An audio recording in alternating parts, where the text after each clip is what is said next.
The wind came down from the high peaks of the Mogollon Rim with a bite that felt like a whip of invisible wire. It hissed through the dry, skeletal branches of the sagebrush and kicked up little devils of dust and ice crystals that danced across the hard-packed earth. Luke Carver pulled the collar of his sheepskin coat higher, tucking his chin against his chest, but the wool was worn thin in places, and the cold found every way in. He had been riding since first light, and the sun was already bleeding out into a bruised purple smear along the western horizon. He was a man who looked like the country itself, hard, weathered, and eroded by too many seasons of bad luck and worse choices. His hat was stained with sweat and rain. The brim pulled low over eyes that were the color of flint and just as hard. At 35 years of age, he felt twice that. His knuckles were raw and red where they gripped the reins, and his bay gelding, a sturdy animal named Roan, walked with its head down, tired and eager for a windbreak that did not seem to exist in this God-forsaken stretch of the territory. Luke reached into his saddlebag, his fingers brushing the last of his hardtack and a strip of jerky that was tough enough to shoe a mule. He was low on supplies. He had $3 in his pocket and a reputation that followed him like a stray dog he could not kick loose. He had spent the last 2 years drifting between cattle outfits, branding mavericks and riding fence lines, but he never stayed long. Sooner or later, someone would talk. Someone would mention the scouting days. Someone would ask if it was true that he had ridden with Crook or Mackenzie, and if he had been there when the villages burned. The memory hit him then, unbidden and sharp as a knife thrust. He saw the smoke rising in thick, oily columns against a blue sky. He heard the screaming. It was not the screaming of warriors dying in battle, which a man could stomach, but the high, terrified wails of women and children running through the burning lodges while the soldiers fired with mechanical precision. He had been a scout then, paid $20 a month to find the trails, and he had told himself it was just a job.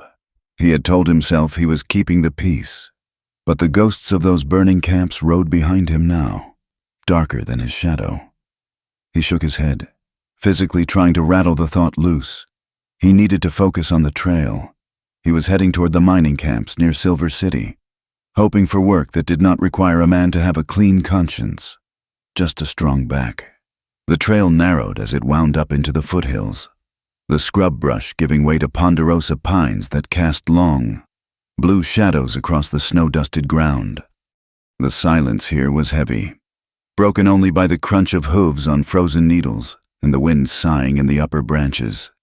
Suddenly, Roan threw his head up and shied violently to the left, nearly unseating Luke. Luke tightened his grip on the reins and spoke low and rough. "Easy," he said. "Easy now."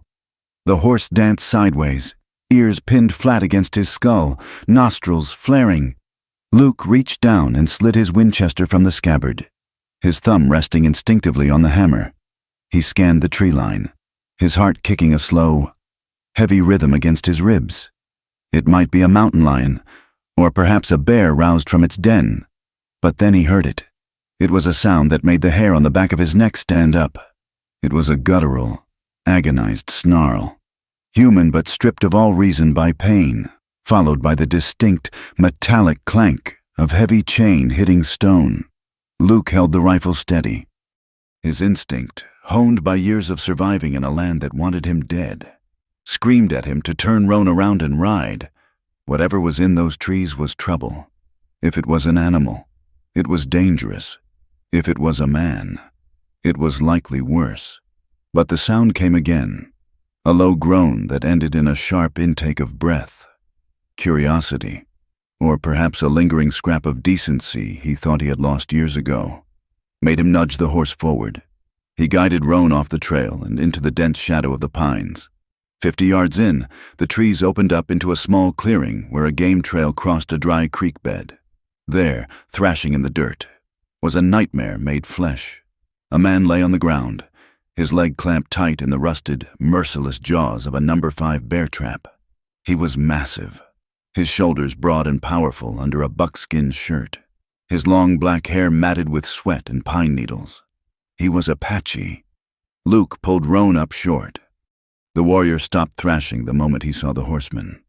He froze, his chest heaving, his face a mask of sweat and dirt, twisted in agony. But his eyes were clear. They were black and burning with a rage so potent it seemed to heat the air between them. The Apache did not beg. He did not cry out for help.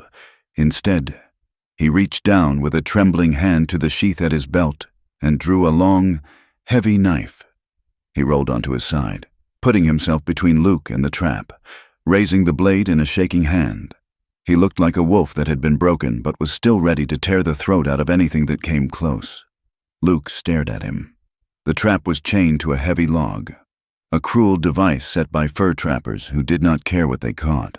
The steel teeth had bitten deep into the warrior's calf. The snow around the leg was stained dark crimson. Luke looked at the knife, then at the man's face. He knew what this man was. This was the enemy. This was the terrifying shadow that haunted the nightmares of every settler and soldier in the territory. If Luke rode away, the cold and the wolves would finish the job before morning. The world would say it was one less savage to worry about. But Luke looked at the leg again. He saw the way the muscle jumped and quivered. He saw the white bone of the ankle exposed where the skin had torn. He felt a sick, heavy feeling in his gut. He had seen enough men die. He had seen enough bodies left to rot. He swore softly under his breath. "Don't you do anything stupid," Luke said aloud, his voice sounding flat in the cold air. The warrior snarled something in his own tongue, a harsh, guttural warning, and jabbed the knife at the air. Luke holstered the rifle but kept his hand near his revolver. He swung his leg over the saddle and dropped to the ground, his boots crunching in the snow. The Apache flinched, his eyes darting to Luke's gun hand, then back to his face. "I am not going to shoot you," Luke said, holding his hands out where the man could see them. "Unless you make me." He walked slowly toward the trapped man. The warrior dragged himself backward, the heavy log groaning as it plowed through the dirt. The trap clanked, and a fresh wave of blood soaked the buckskin legging. The warrior hissed through his teeth, his face going gray with shock. But he did not drop the knife. Luke stopped 10 feet away. He unslung his canteen and shook it. The sound of water sloshing inside made the warrior's eyes flicker. "Thirsty?" Luke asked. The man stared at him, suspicion warring with desperate need. Luke took a drink himself, wiping his mouth with his sleeve, then took a step closer and tossed the canteen. It landed in the dirt near the warrior's hand. The Apache watched him for a long moment, then snatched up the canteen. He struggled with the cap, his hands shaking, before tipping it back and draining half of it in greedy gulps. When he lowered it, the knife came right back up. Luke sighed. He reached into his coat pocket and pulled out the piece of jerky. He tore off a chunk and ate it, showing the man it was safe, then tossed the rest. The warrior ignored the meat. He was watching Luke's hands. "I can get that iron off your leg," Luke said, pointing to the trap. "But you have to put the knife down." The warrior did not understand the words, but he understood the gesture. He looked at the trap, then at Luke. He shook his head violently. Luke took a step forward. The warrior lunged, slashing the air inches from Luke's knee. Luke jumped back, his hand hovering over his coat. "Look," Luke said, his voice rising in frustration. "You stay in that. You die, freezing or bleeding. Take your pick. I am trying to help you." He looked around the clearing. The sun was gone now, dropped behind the peaks. The temperature was plummeting. If he was going to do this, it had to be now. He took off his heavy coat and tossed it onto the ground near the warrior. Then he unbuckled his gun belt. The warrior watched, confused, as Luke hung the holstered revolver on a low branch of a pine tree, well out of reach. "I am unarmed," Luke said. "You see?" He walked forward again. This time, the warrior did not slash. He watched Luke with the intensity of a hawk. His muscles coiled, but he allowed Luke to come within reach. Luke knelt in the snow. The smell of the man was strong. Sweat, wood smoke, and the copper tang of blood. Luke looked at the trap. It was a double-spring model, old and rusted. To open it, he would need leverage. The springs were incredibly stiff. He looked at the warrior, meeting his gaze. The eyes were dark and deep, full of intelligence and pain. "I am going to hurt you," Luke said quietly. No way around it. He moved to the trap. The warrior tensed, the knife hovering near Luke's throat. Luke ignored it. He placed his boots on the heavy steel springs on either side of the jaws. He grabbed the upper jaws with his gloved hands. "Ready?" Luke grunted. He put his entire weight onto the springs. They groaned, rust grinding against rust. The jaws barely moved. Luke gritted his teeth, sweat popping out on his forehead despite the cold. He pressed down with everything he had, straining until the veins in his neck stood out like cords. The springs gave, slowly, agonizingly. The jaws began to widen.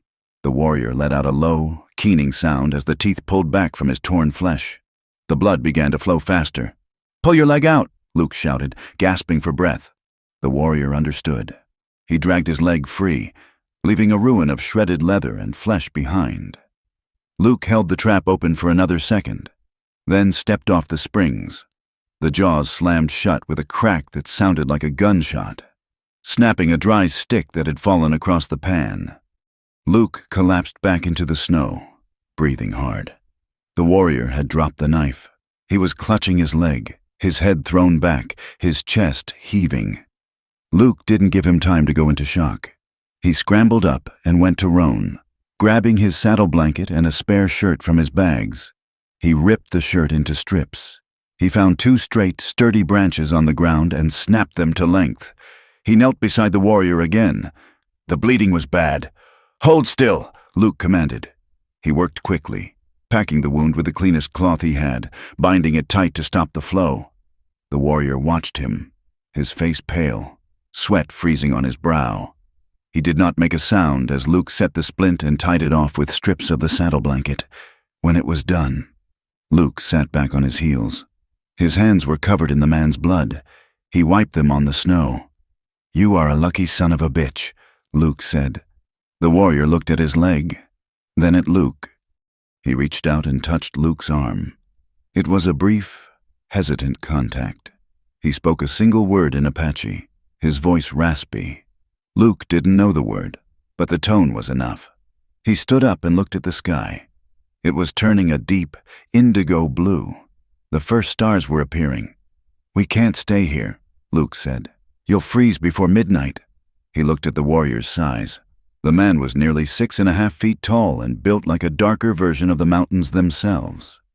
Luke looked at Roan. The horse was strong, but this was going to be a load.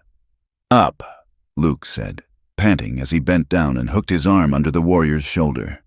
It took 5 minutes of struggling, cursing, and slipping in the snow to get the man into the saddle. The warrior nearly passed out twice, his face going slack, but he held on to the pommel with a grip of iron. Luke took the reins. He looked at the trail ahead. Earlier in the afternoon, he had seen a thin wisp of smoke rising from a canyon to the east, maybe 4 miles away. It could be prospectors. It could be outlaws.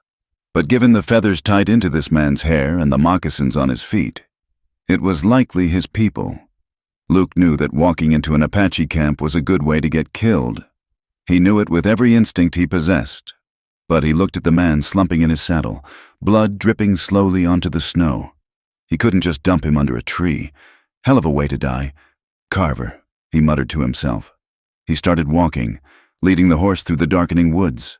The journey was a blur of exhaustion. The wind picked up, driving icy needles into Luke's exposed face. He had given his coat to the warrior, wrapping it around the man's shoulders. Luke walked in his vest and flannel shirt, his body numb, his feet stumbling on roots and rocks he couldn't see. Every shadow looked like an ambush. Every snap of a twig sounded like a bowstring. Luke kept his eyes moving, his hand resting on the neck of his horse for warmth. It was fully night when they smelled the smoke. It was wood smoke, rich and heavy. They came over a low ridge and looked down into a box canyon protected from the wind. Below, glowing like embers in the dark, were the fires of a camp. There were wickiups scattered among the boulders, blending into the land so well that a man might ride past within 50 yards and never see them. Luke hesitated. He could leave the man here. He could fire a shot in the air to attract attention and then run. But the warrior groaned, swaying dangerously in the saddle. He was slipping away. If he fell off now, he wouldn't get up. Luke ground his teeth together and started down the slope. He didn't make it 20 yards before the night came alive. One moment, there was silence. The next, the brush erupted. Men materialized out of the darkness as if they had been woven from the shadows themselves. Luke jerked on the reins, halting the horse. He did not reach for his gun. He knew it was useless. There were a dozen of them. They were lean, hard men with paint on their faces and rifles in their hands. A bowstring creaked as it was drawn taut. Luke raised his hands slowly, showing his empty palms. "Don't shoot!" he called out, his voice cracking. "I have a wounded man." The warriors rushed him. Strong hands grabbed him, dragging him down from the horse's neck where he had been guiding it. He hit the ground hard. The wind knocked out of him. A rifle barrel was jammed into his cheek, pressing his head into the frozen dirt.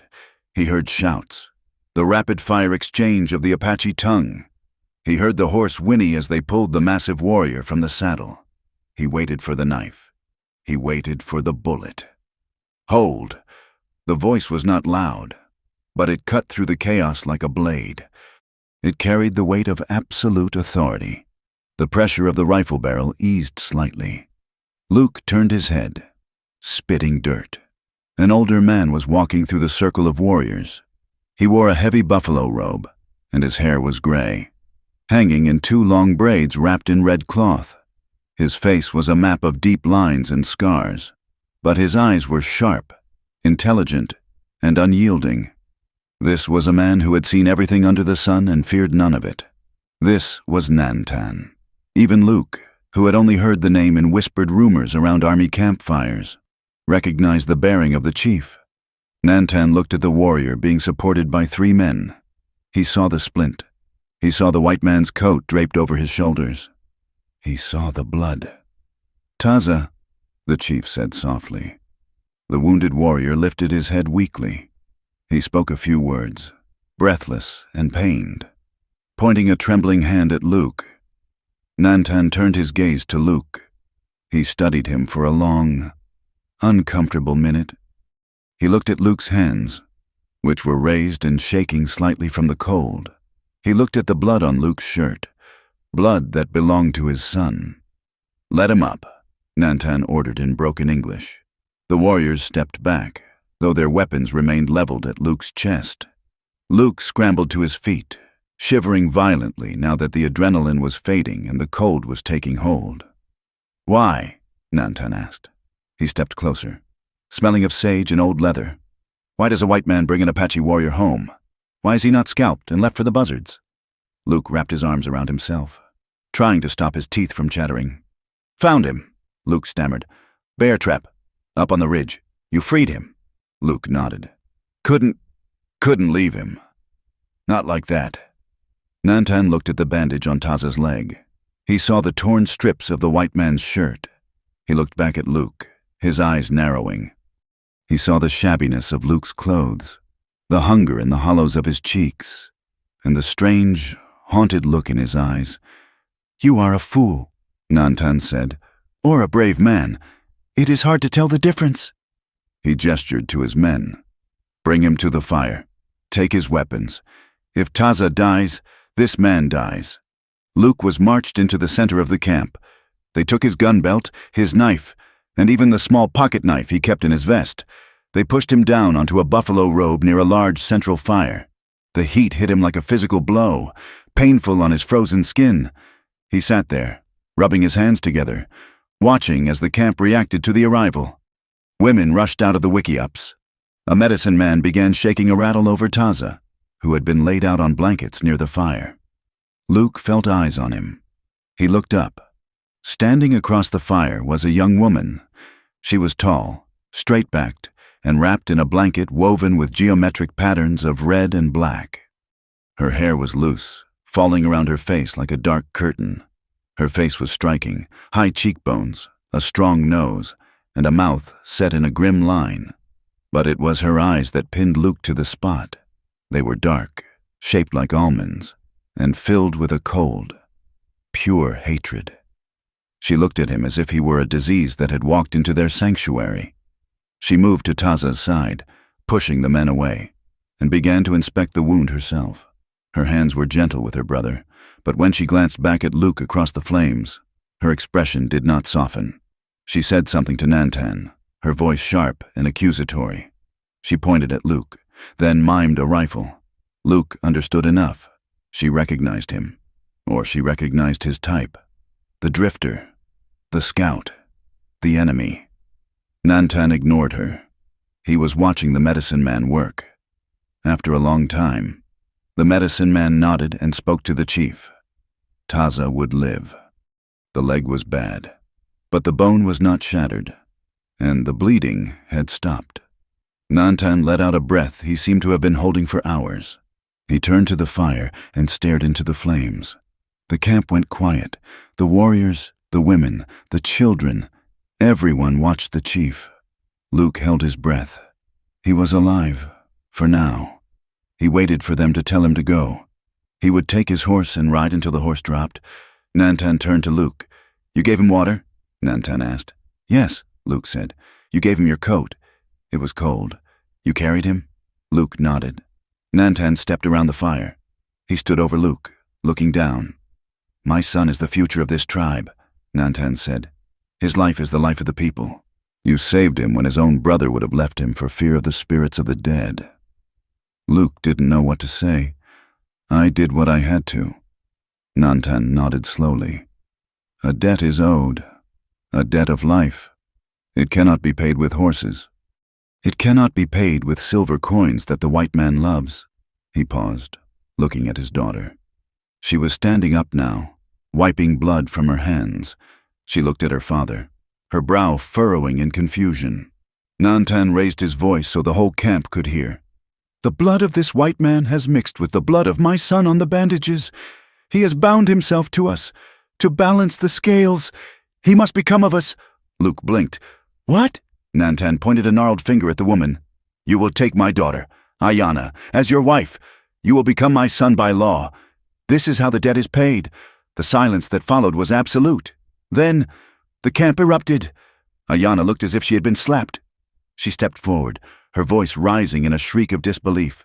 "Father, no!" She unleashed a torrent of Apache, gesturing wildly at Luke, then at the scars on her own arms. She pointed to the south, where the reservation lay, and spat into the fire. Luke scrambled to his feet.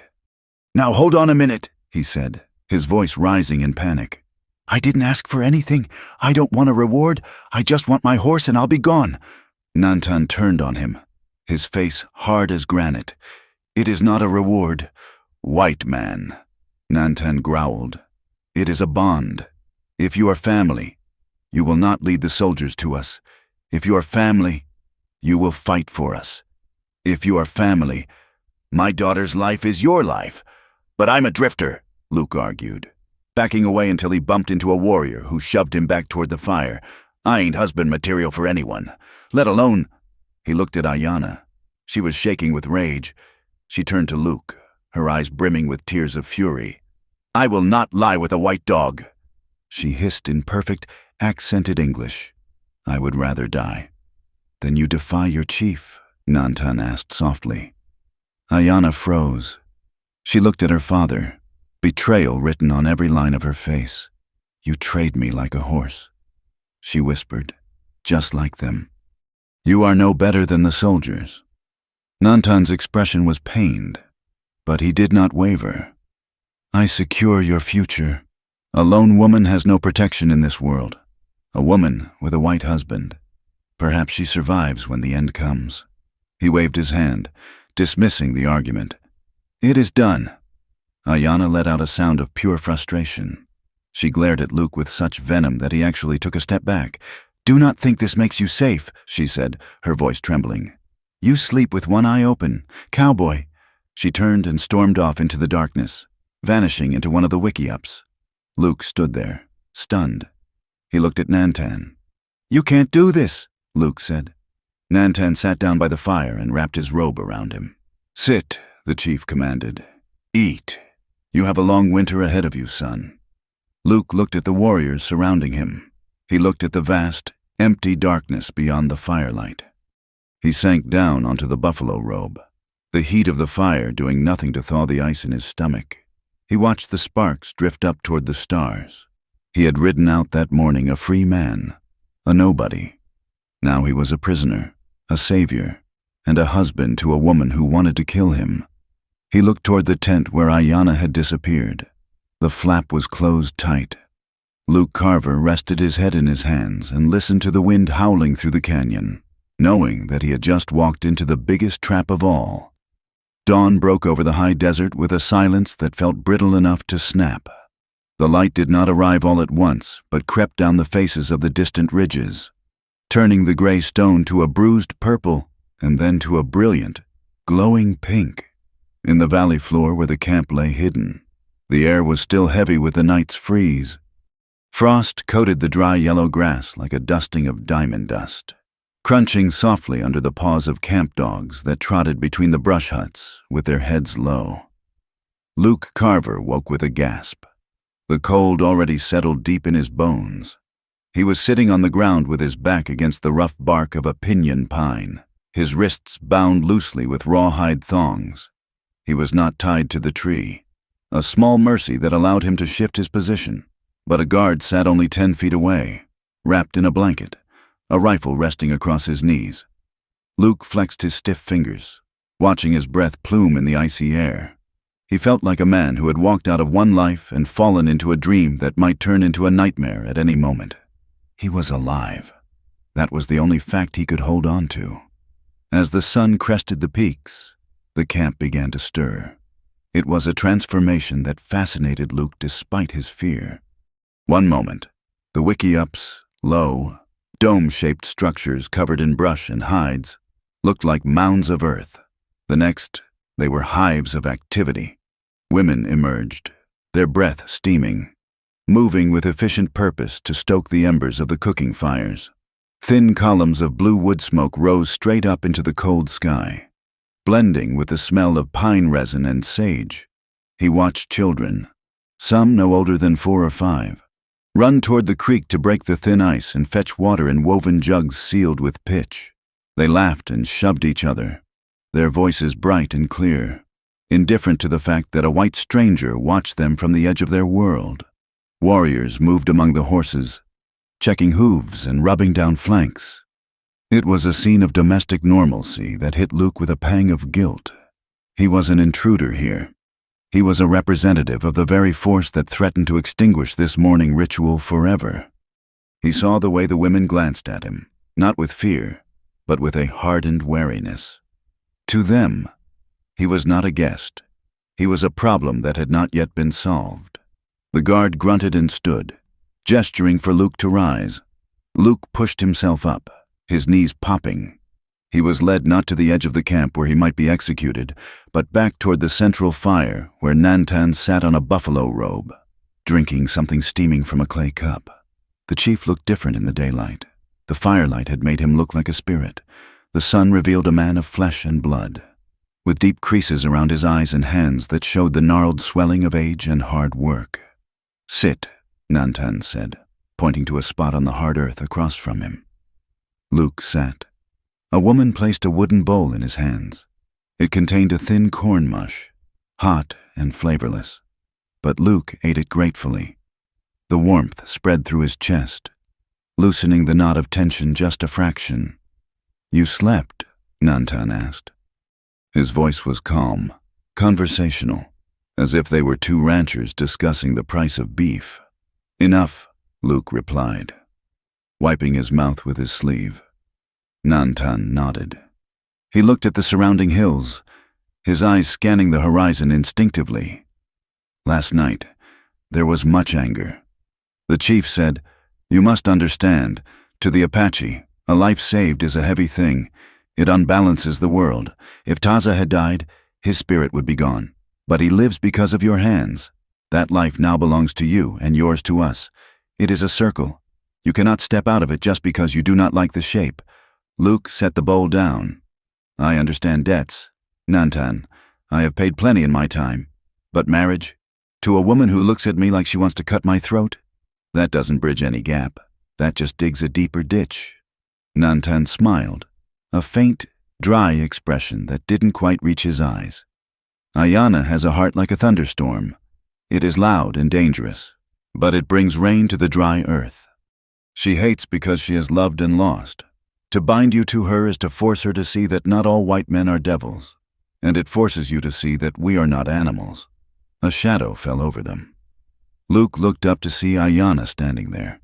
She wore a dress of buckskin that was soft and worn, stained with the dust of the trail. Her hair was pulled back, revealing the sharp, elegant lines of her face. She held a basket of roots against her hip, her posture rigid. "Do not speak for me. Father," she said, her voice cold, "and do not speak of me to him." She turned her gaze on Luke. It was a physical weight. "You eat our food," she said. "You breathe our air, but you will never be one of us. You smell of the army." Nantan sighed. "Ayana, he was a scout, was he not?" Ayana demanded, stepping closer. "Look at the way he sits. Look at his boots. Government issue. Worn down but recognizable. He is not just a cowboy. He is a tracker of men." Luke looked down at his boots. There was no point in lying. The truth was the only thing he had left, even if it damned him. "She is right," Luke said quietly. Nantan went still. Ayana let out a sharp breath, a sound of vindication. "I scouted for the 3rd Cavalry," Luke said, keeping his eyes on the fire. 2 years. I signed on because I was broke and hungry, and they told me it was about keeping the peace. Protecting settlers." He looked up, meeting Ayana's furious gaze. "I didn't know what that meant until the winter of '74. We hit a camp in the Tonto Basin.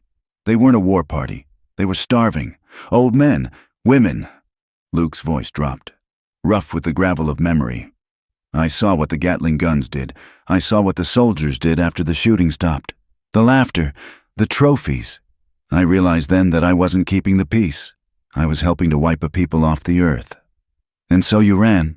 Ayana asked, her lip curling. "Like a coward." "I walked away," Luke said. "I deserted in the middle of a snowstorm. I left my pay, my rank, and my soul back there. I have been running ever since." Ayana stared at him. The contempt in her eyes was still there, hot and bright, but something else flickered behind it. Confusion, perhaps, or a realization that his shame was as deep as her anger. "A man who betrays his own kind will betray us," she said to her father. "He has no honor." Nantan looked at Luke with a grim, heavy expression. "A man who sees a wrong and turns away from it shows a different kind of honor," the chief said. "It takes courage to walk into the snow alone." He stood up, signaling the end of the conversation. "You are here, Luke Carver. You cannot go back to them. They will hang you as a deserter. You cannot leave us. My warriors will kill you. You are trapped in the middle." Nantan looked from Luke to his daughter. "Here are the terms. You will stay with us for 1 season. Through the winter. You will work. You will hunt. You will help us survive the cold and the soldiers. You will live as an Apache. If, when the snow melts and the grass is green, Ayana still refuses you, I will reconsider the bond." Ayana opened her mouth to argue, but Nantan raised a hand. "That is the word of the chief." She clamped her mouth shut, her jaw working furiously. She glared at Luke one last time, a promise of misery, and turned on her heel, marching away toward the creek. Luke let out a long breath. A season. 3 months of winter in a hostile camp with a woman who hated him and a chief who owned him. "I will stay," Luke said. "I don't have much choice." "Good," Nantan said. "Now, go see my son. He asks for you." Luke was escorted to a large wickiup near the edge of the circle. The air inside was thick with the smell of sage smoke and crushed juniper berries. Taza lay on a pile of furs, his massive frame taking up most of the space. His leg was propped up, rebandaged with clean cloth. 2 older women were tending to him, wiping his forehead with damp rags. They froze when Luke entered, moving their bodies between him and the injured man like protective bears. Taza grunted something in Apache, his voice weak but commanding. The women hesitated, then stepped back. though they watched Luke's hands closely. Luke knelt beside the warrior. Taza's face was gray with pain, sweat beading on his upper lip, but his eyes were clear. "How is it?" Luke asked, gesturing to the leg. Taza grimaced. "It burns, like fire ants." Luke reached out and gently lifted the edge of the blanket. The swelling was bad, but the color of the flesh wasn't the black of rot. Not yet. He checked the splint he had made. It was holding, but the binding needed tightening. "I need to adjust this," Luke said, miming the motion. Taza nodded. Luke worked quickly. His hands felt clumsy and large under the scrutiny of the women. He tightened the rawhide strips, checking the circulation. Taza hissed through his teeth, his hand gripping the furs until his knuckles turned white. But he didn't cry out. When Luke was finished, he sat back. "You are strong," Luke said. "You'll keep the leg if the fever stays down." Taza looked at him. He pointed a finger at Luke's chest. "Father says, you marry sister." Luke rubbed the back of his neck. "That's the idea. She isn't too keen on it." Taza made a sound that might have been a laugh or a cough. "Ayana is sharp rock. Cut you if you hold too tight." He leaned his head back. "Exhausted. You stay. No one hurts you. I say this." Luke nodded. "Thanks." "Taza." He left the tent feeling a strange weight settle on his shoulders. He had a protector, of sorts. But protection wasn't acceptance. The days began to blur into a rhythm of survival. Luke was put to work. He chopped wood until his blisters broke and calloused over. He carried water. He scraped hides until his arms burned. He was given a corner of a wickiup belonging to an old woman named Che, who had lost her sons to the war and seemed to view Luke as a strange, hairless pet that needed feeding. He began to learn the language. It started with Che pointing at things and waiting. "Two," she would say, holding out a water gourd. "Two," Luke would repeat. She would cackle at his pronunciation, her toothless mouth wide, and correct him. A young boy, no more than 7, began to shadow him.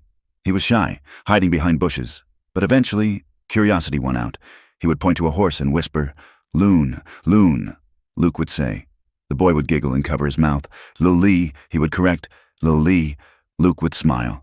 "Il-Lee," it was a small thing, this exchange of words, but it made the hostility of the rest of the camp bearable. However, whenever Ayana was near, the temperature seemed to drop. She never spoke to him. She would stand with her arms crossed, watching him stumble over the guttural sounds, her expression unreadable but distinctly cold. She refused to help him. If he asked for a tool or a direction, she would look through him as if he were made of glass. 2 weeks into his captivity, the rhythm broke. It was mid-afternoon. The sun was high and pale. Luke was repairing a corral fence when a whistle pierced the air, sharp, 3 short blasts. The camp exploded into motion. It wasn't the domestic bustle of morning. This was panic controlled by drill-like discipline. Mothers grabbed children. Warriors grabbed rifles. Luke stood up, scanning the ridge. He saw the scout riding down, his horse lathered. He spoke rapidly to Nantan. Luke moved toward the chief. A warrior stepped in his way, a knife drawn. Luke pushed past him, ignoring the blade. "Soldiers?" Luke asked Nantan. Nantan looked at him, his face grim. "A patrol, 10 miles east. Coming fast." Luke looked at the terrain. The camp was in a depression, hidden from casual view, but if they were sweeping the grid, they would find it. "How many?" Luke asked. 2 score, the scout said in Apache. 40 men, Nantan translated. "They are looking for water," Luke said instantly. His mind shifted back to his army days. He saw the map in his head. If they are 10 miles east, they are coming from the fort. They will stick to the low ground where the washes are. They won't ride the ridges in this wind. He pointed to the north. They will swing wide around the black rocks to avoid the scree. If you run south, you will run right into their flank. Nantan studied him. "You are sure?" "I know the captain who runs patrols in this sector," Luke said. "Captain Harlan, he likes flat ground. He hates losing horses to broken legs. If you want to vanish, you have to go up, into the rocks where the horses can barely walk." Nantan hesitated for a heartbeat. Then he turned to his sub-chiefs. "Strike the camp. We go to the high canyon." The evacuation was a miracle of speed. Within 20 minutes, the wiki-ups were dismantled. The poles dragged behind horses. The fires were doused and buried. Brush was swept over the tracks. Luke was given a horse, an old, sway-backed mare, but no weapon. He rode near the rear of the column. As they climbed the steep, rocky trail leading into the mountains, the wind began to howl. It was a brutal ascent. Horses scrambled for footing on the shale. Luke found himself riding beside Ayanna. She was struggling with a pack horse that was fighting the lead rope. Luke spurred his mare forward and grabbed the rope, steadying the animal. Ayanna glared at him, snatching the rope back. "I do not need your help. You're welcome," Luke muttered. They rode in silence for a mile. The trail narrowed, forcing them leg to leg. Luke was constantly twisting in his saddle, his eyes scanning the back trail, then the ridgeline above them, then the horizon. His body was coiled tight, his hand resting instinctively on his thigh where a gun should be. Ayanna watched him. She saw the sweat on his neck despite the cold. She saw the way his eyes never stopped moving. It was a look she knew. It was the look of a hunted animal, or a hunter expecting a trap. "You ride like you expect a bullet," she said. "I expect what I know," Luke replied without looking at her. "Harlan is persistent. If he finds a sign, he won't stop until sunset." "You fear him," she said. "You are one of them, but you fear them." "I fear what happens when two sides stop seeing each other as people," Luke said. "That's when the dying starts." She fell silent, watching the tension in his shoulders. For the first time, she did not see a monster. She saw a man who was terrified, not for himself, but for the column of women and children ahead of them. They reached the hidden canyon just as the sun failed. It was a narrow slash in the earth, protected by overhanging cliffs. It was safe, but it was cold. The wind funneled through the rock walls like water through a chute. No fires were allowed that night. The risk of the light or smoke being seen was too great. The tribe huddled together for warmth. Luke sat apart, wrapped in his thin coat, shivering. The altitude was higher here, and the cold was a physical weight crushing his chest. He rubbed his arms, his teeth chattering uncontrollably. He closed his eyes, trying to sleep, but the shivering kept him awake. He heard soft footsteps. He didn't open his eyes, expecting a guard to check his bonds. Something heavy dropped onto the ground beside him. Then, the warmth of a small, shielded fire flared to life. Luke opened his eyes. Ayanna was kneeling there, arranging a small pile of dry wood in a hollow of the rocks where the glow wouldn't be seen from below. She struck a flint and blew on the tinder. "What are you doing?" Luke asked, his voice shaking. She didn't look at him. "If you freeze to death, my father will say I failed my duty, and you are too heavy to carry back down the mountain." She fed the fire until it was a steady, warm presence. Then she sat back on her heels, wrapping her blanket tight around her. Luke held his hands out to the heat. It felt like salvation. "Thank you," he said. She stared into the small flames. "Why did you really leave the army?" she asked suddenly. Luke hesitated. He looked at the fire, seeing the faces of the past in the embers. "Because I was tired of being part of the lie," he said. "They told us we were bringing civilization, but I looked around and saw we were just bringing death. I couldn't wash the blood off my hands anymore." "You think leaving washes it off?" she asked, her voice hard. "You think because you do not wear the blue coat, you are innocent? My mother died because of men like you. My brother walks with a limp because of men like you." "I know," Luke said, "and I can't fix that. I can't bring them back." "Then what good are you?" she whispered. "I don't know," Luke admitted. "But I'm here, and today, I helped you run, I helped you hide." He looked at her across the fire. The flames illuminated the sharp angles of her face, the darkness of her eyes. "I can't undo the past, Ayanna, but I can choose who I stand with now. And right now, I'm standing with you, whether you want me to or not." Ayanna looked at him for a long moment. The silence stretched between them, heavy with unspoken grief. She didn't offer forgiveness. She didn't smile. But she didn't leave. She reached out and added another stick to the fire. "Keep the fire small," she said, "and do not let it die." She stood up and walked away into the darkness, leaving Luke alone with the warmth she had given him. 3 days later, the winter arrived in earnest. It wasn't just a cold front. It was a storm that buried the high country in 3 feet of white powder. The canyon became a prison. The wind howled for 2 days straight, piling drifts against the canyon walls.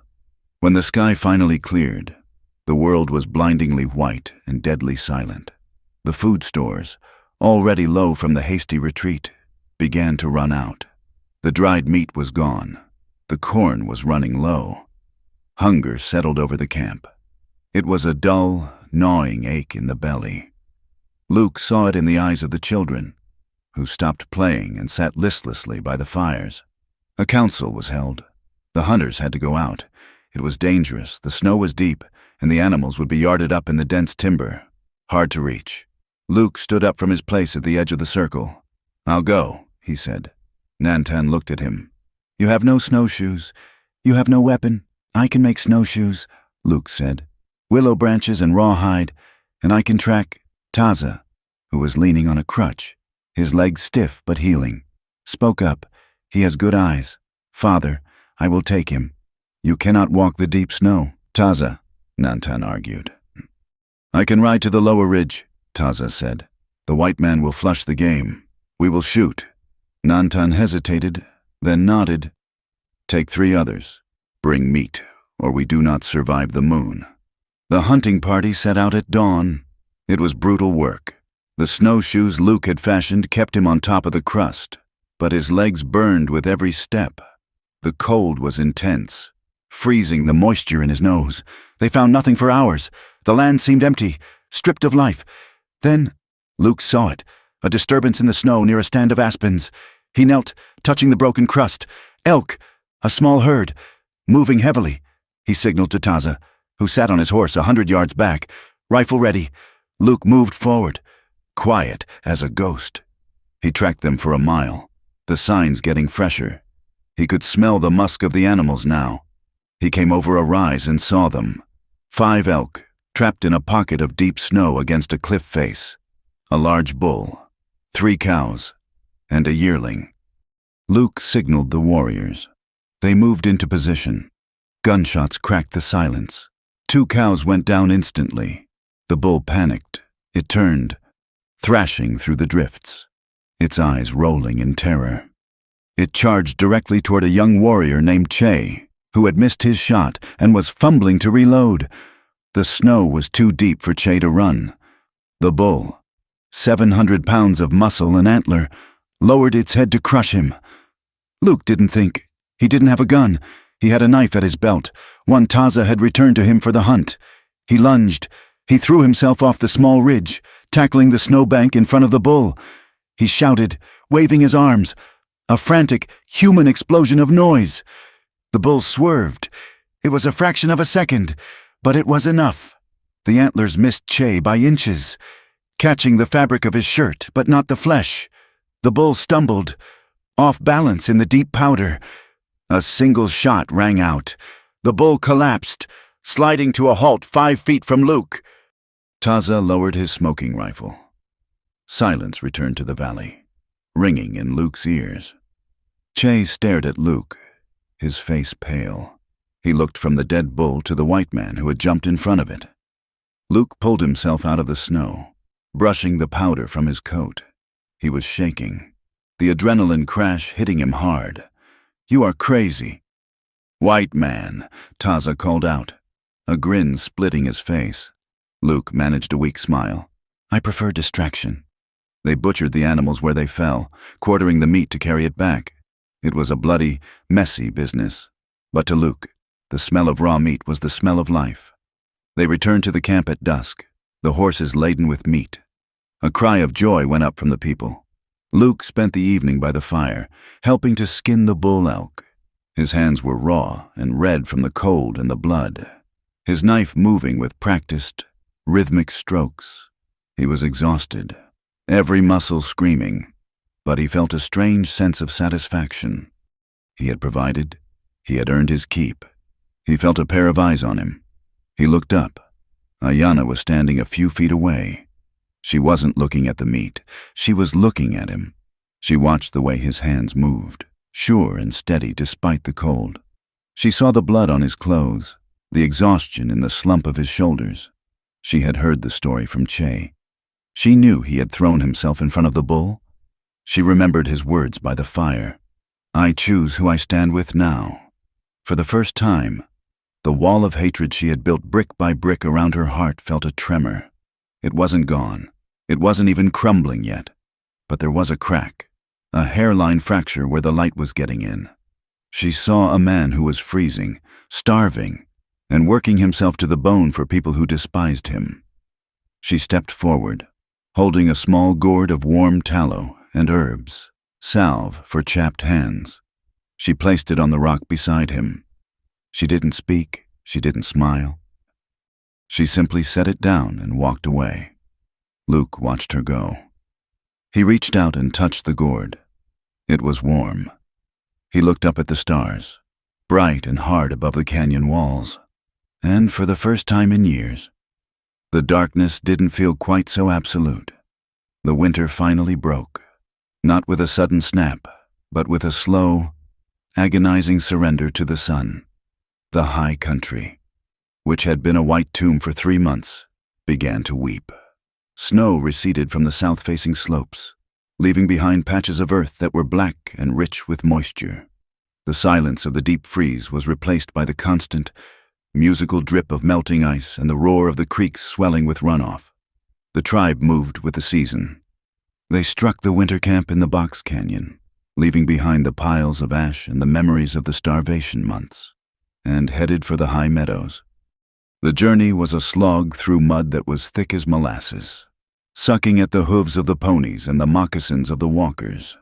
But there was a lightness in the air that had not been there before. The scent of pine resin grew stronger in the warming days, and in the shelter of the rocks, tiny purple wildflowers began to push their heads up through the wet soil. Luke Carver rode near the front of the column, a position that would have been unthinkable 3 months ago. He sat on roan, his bay gelding having regained some flesh with the new spring grass. Across his saddle lay a Winchester rifle. It was not his old one, that had been lost or traded long ago, but one Nantan had given him from the tribe's stores. It was a heavy symbol. That rifle. It meant they no longer believed he would turn it on them. It meant he was, if not a brother, then at least a necessary part of their survival. He watched the land with eyes that had changed. He no longer scanned the horizon solely for his own safety. He scanned it for theirs. He looked for the glint of sun on a soldier's brass button, the dust cloud of a cattle drive, the unnatural straight lines of wagon tracks. The new camp was situated in a high valley, a bowl of green surrounded by granite peaks that scraped the belly of the sky. The water here was clear and cold, tumbling down from the snowpack, and the grazing was good. The horses rolled in the fresh grass, shedding their winter coats in clumps of ragged fur. As the days lengthened, the dynamic between Luke and Ayanna began to shift. It was not a softening, exactly, but a sharpening of focus. The necessary proximity of camp life threw them together. They found themselves repairing the same corral fence, or watering horses at the same bend in the creek. At first, the silence between them was a wall. Then, it became a series of short, tense exchanges. "Pass the rope," she would say, not looking at him. "Here," he would answer, placing it in her hand. But as the sun grew warmer, the words grew more frequent. Ayanna began to ask questions. They were not idle chatter. They were interrogations, driven by a desperate need to understand the enemy that was slowly eating her world. They stood one afternoon by the stream, the water rushing over smooth stones. Luke was scrubbing down a saddle blanket. Ayanna was filling water skins. "Why do they want it all?" she asked suddenly. Luke paused, his hands slick with soap and water. He didn't have to ask who she meant. "They think it is empty," he said. Ayanna looked around at the valley, at the smoke rising from the wickiups, at the herd of ponies grazing. "It is not empty. To them, if it does not have a fence." It is empty, Luke explained, wringing out the heavy wool. They have a hunger. Ayana. It is not just for land. It is for something they call ownership. She frowned, the concept alien to her tongue. Ownership. How can you own the ground? The ground was here before the first man, and it will be here after the last man dies. Luke sighed, wiping his wet hands on his pants. In their world, in my world, everything is written on paper. Deeds, titles. A man pays gold, and a man in a big house in Washington signs a paper. And suddenly, that man owns the mountains, the water, the trees. He can put a fence around it and shoot anyone who crosses it, but he has never walked it, Ayana argued, her voice rising with frustration. He does not know where the deer sleep. He does not know the song of the river. It doesn't matter, Luke said grimly. To them, land is money, and money is God.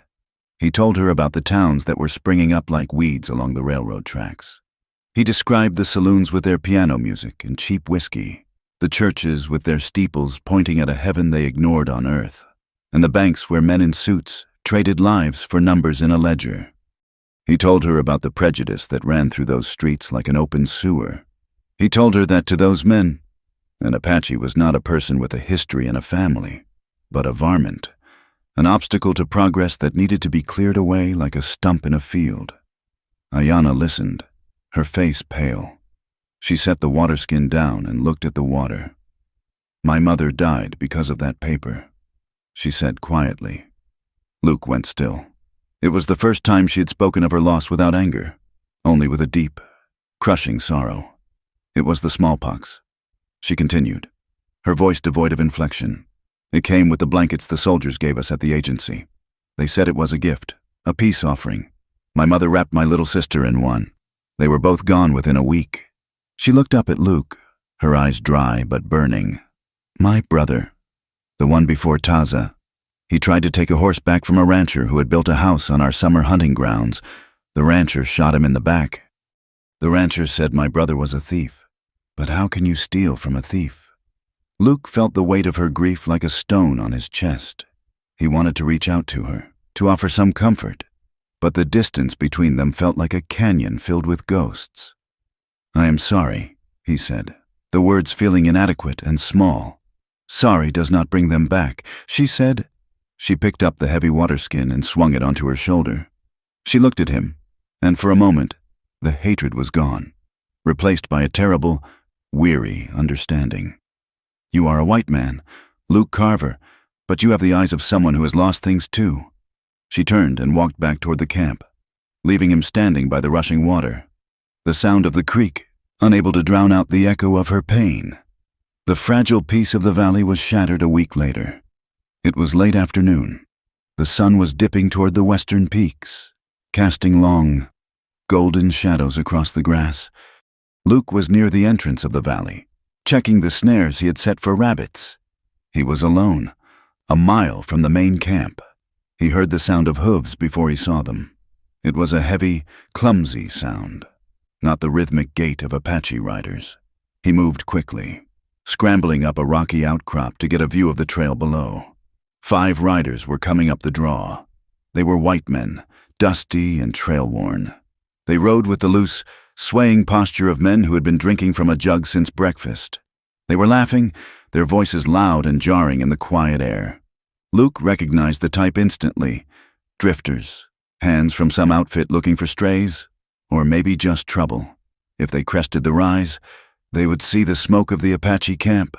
They would see the horses, and they would ride back to town with a story that would bring the cavalry down within 2 days. Luke didn't hesitate. He couldn't let them reach the crest. He checked his rifle, then slid it into the scabbard on his back. He didn't want to start a shooting war if he didn't have to. He pulled his hat low, rubbed dirt on his face to mask the relative cleanliness of his shave, and spurred roan down the slope, intercepting them on the trail. He came around a bend and pulled up, blocking the path. The 5 riders reined in, surprised. Their hands drifted to their guns, but they didn't draw. Well now, the lead rider said. He was a man with a broken nose and a beard stained with tobacco juice. Who might you be? "Just passing through," Luke said, keeping his voice flat and bored. He let his hand rest casually on his thigh. Near the old Colt revolver Nantan had returned to him. "You're a long way from nowhere." "Friend," the rider said, eyeing Luke's horse. "Lost a mule." Luke lied smoothly. "Wandered off 2 days ago. You boys see a sway-backed mule with a crooked ear?" The riders laughed. "We ain't seen nothing but rocks and lizards," one of them shouted. The leader didn't laugh. He squinted at Luke. "You look familiar. I see you in Tucson." "Maybe," Luke said. "I move around." The leader spat a stream of brown juice onto the dust near Roan's hooves. "You got the look of a man who rides the grub line. Or maybe you're one of them squaw lovers I hear about. Living up here in the rocks?" Luke felt a muscle in his jaw jump. He forced himself to smile, a cold, thin expression. "I ride for myself," he said, "and I don't care much for company." The leader chuckled. He nudged his horse forward, crowding Luke. "You smell like smoke. Friend, Indian smoke. I camped in a canyon last night," Luke said, not giving an inch. "The wind blows where it wants." The riders circled him. They were drunk, dangerous, and looking for a fight. They began to throw insults, testing him. They called him filth. They called him a traitor to his race. They described in graphic, vile detail what they would do to an Apache woman if they caught one. Luke sat on his horse, taking it. Every word was a lash. Every instinct in his body screamed at him to draw and fire. He could drop 3 of them before they cleared leather. But the gunshots would alert the camp, and if any of these men escaped, the secret was out. So he sat there. He let them mock him. He let them call him a coward. He let them laugh at his worn coat and his silent endurance. From high up on the ridge, hidden behind a cluster of boulders, Ayanna watched. She had been hunting when she heard the voices. She had her bow drawn. The arrow knocked. She had a clear shot at the leader's chest, but she didn't loose the arrow. She watched Luke. She saw the way his hand hovered over his gun, trembling with the effort of restraint. She saw the whiteness of his knuckles. She heard the words the white men threw at him, words she understood enough of to know they were poison. She realized with a jolt that shocked her to her core. He was taking this for them. He was swallowing his pride, his honor, and his rage to keep the soldiers away from her father, from the children, from her. He was letting himself be small so they could be safe. The leader of the Cowboys finally got bored. He realized Luke wasn't going to fight. "You ain't worth the bullet," the man sneered. "Come on, boys. Let's find us some beef that ain't so tough." They turned their horses, but as they rode off, the last rider paused. He looked at the ground. "Hey, boss," he called out. "Look here, unshod pony tracks. Fresh." The leader looked back, his eyes narrowing. Luke's hand tightened on his reins. If they followed the tracks, he would have to kill them. All of them. "Old tracks," Luke said, his voice hard as iron. "From the rain last week." The rider hesitated, looking at Luke, then at the tracks. The leader spat again. "Let it be. I need a drink more than I need a scalp." They rode off down the valley, their laughter fading into the distance. Luke sat on his horse for a long time, watching them go. He was shaking, not from fear, but from a rage so hot it made his vision blur. He felt dirty. He felt hollowed out. He turned to Roan and rode back toward the camp, unaware that Ayanna was shadowing him from the ridge, her bow lowered, her face a mask of confusion. When he reached the camp, the sun was down. He dismounted near the corral, his movements stiff. Ayanna was waiting for him. She stepped out of the shadows. "You let them go," she said. Luke didn't look at her. He began to unsaddle Roan, jerking the cinch strap loose with unnecessary force. "I got rid of them," he said shortly. "They saw the tracks," Ayanna said, her voice rising. "They will talk. They will tell the soldiers. You should have killed them." Luke spun around. The saddle hit the ground with a heavy thud. "And then what?" he shouted. "Then 5 men don't come back to town? Then the search parties start? Then they come looking for bodies and find us? You are a warrior," she yelled back, stepping into his space. "A warrior does not let men speak to him like that. I heard them. I heard what they called you. You heard?" Luke laughed, a bitter, jagged sound. Then you know what I am to them. I am trash. I am a traitor." He paced away from her, then turned back, his chest heaving. "I stood there and let them spit on me to keep your camp safe. Ayanna, I ate their dirt so you wouldn't have to bury your father. You bring their trouble with you," she accused, though her voice wavered. "Everywhere you go, the white world follows." "Because I can't cut it out of me," Luke roared. The camp had gone silent. People were watching from the fires. Luke didn't care. "I am not one of them anymore," he said, his voice dropping to a desperate rasp. "They hate me, but I am not one of you either. I am nothing. I am just a man standing in the middle getting shot at from both sides." He looked at her, his eyes raw with pain. "I have nowhere. Ayanna, nowhere." He turned and walked away into the deepening twilight, heading toward the high rocks away from the fires. Ayanna stood there, the anger draining out of her, leaving behind a hollow ache she didn't know how to name. That night, the sky broke open. It started with a low rumble that shook the ground, followed by a crack of thunder that sounded like the mountains splitting apart. The rain came down in sheets, cold and violent. Luke was up in the rocks, trying to secure a string of horses that had been picketed in a narrow ravine. The animals were terrified, pulling at their ropes, their eyes rolling white in the darkness. He was soaked to the bone in seconds.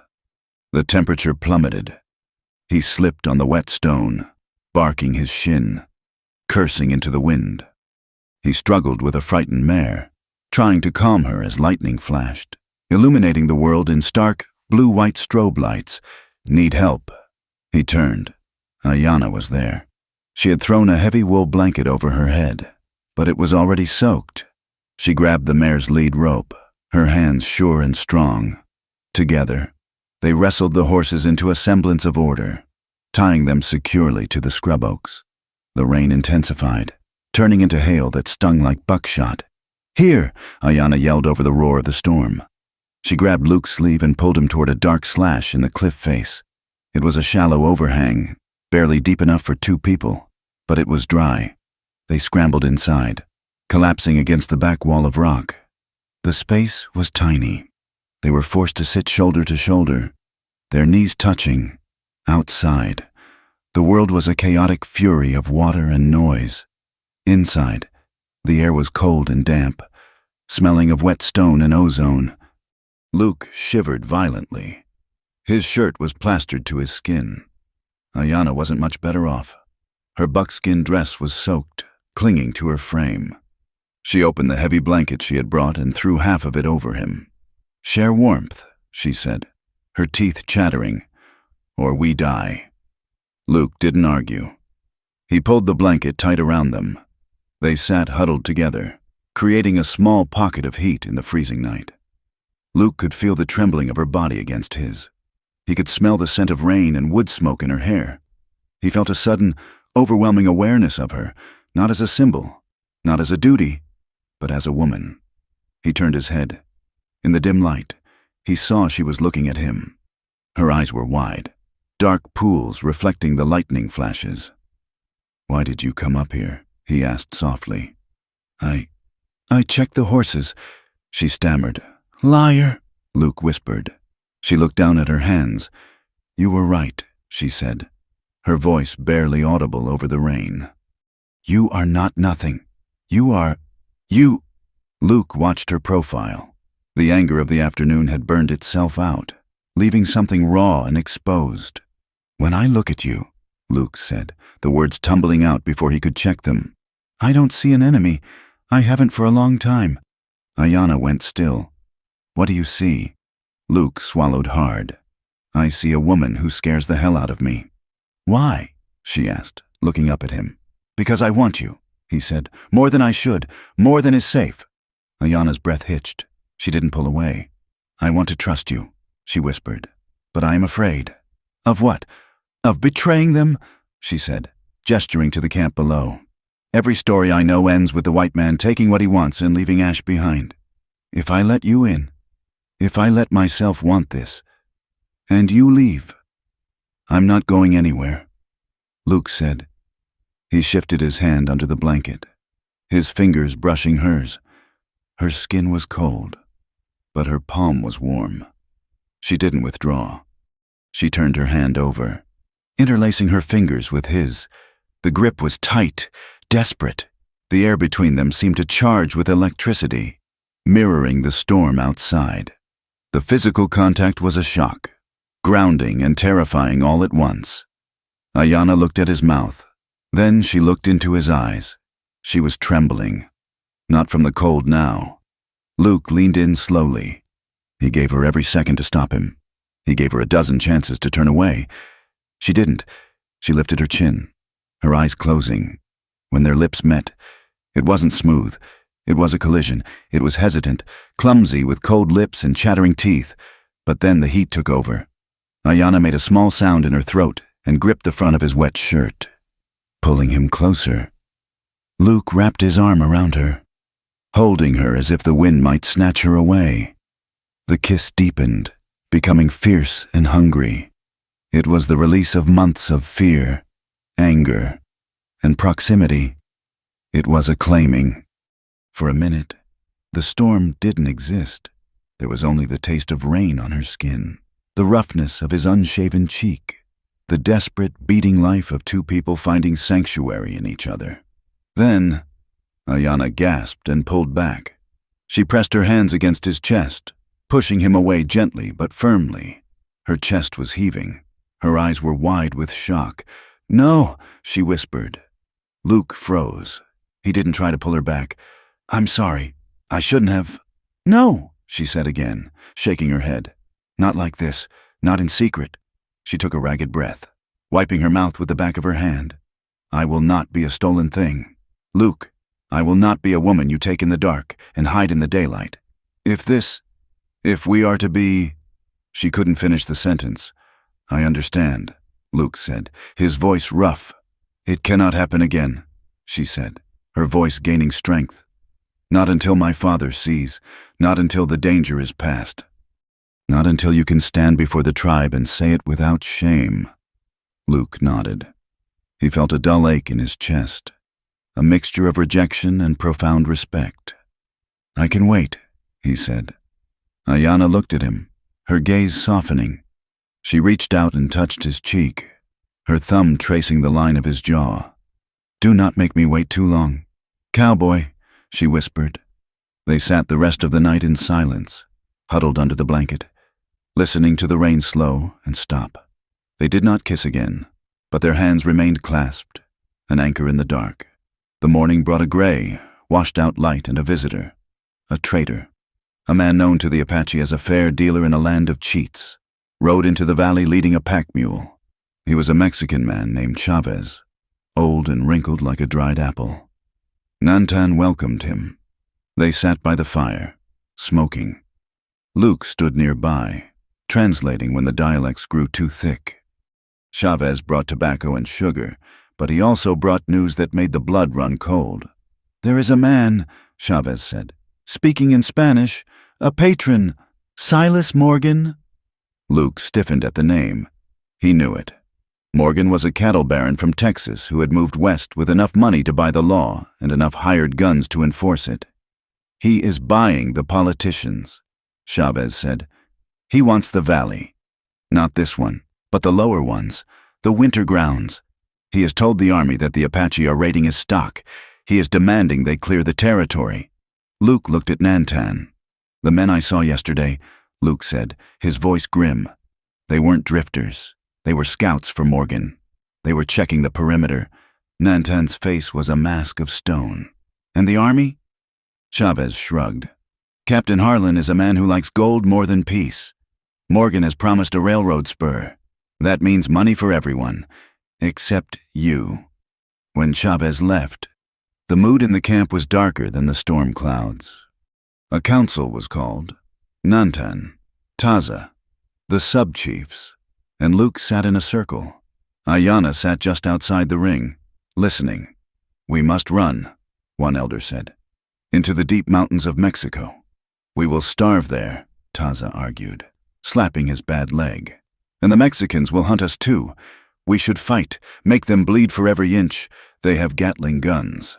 Luke said quietly. And cannons. If you fight them head-on, Taza, you will die. All of you. Then what? Taza demanded, turning on Luke. You are the white man. How do we beat a man who buys the world? Luke looked at the circle of faces. He felt the weight of their survival on his back. Morgan is a businessman, Luke said. He doesn't want a war. War is expensive. He wants a slaughter. He wants you gone quietly. Luke looked up and met Ayana's eyes across the circle. He remembered the kiss in the cave.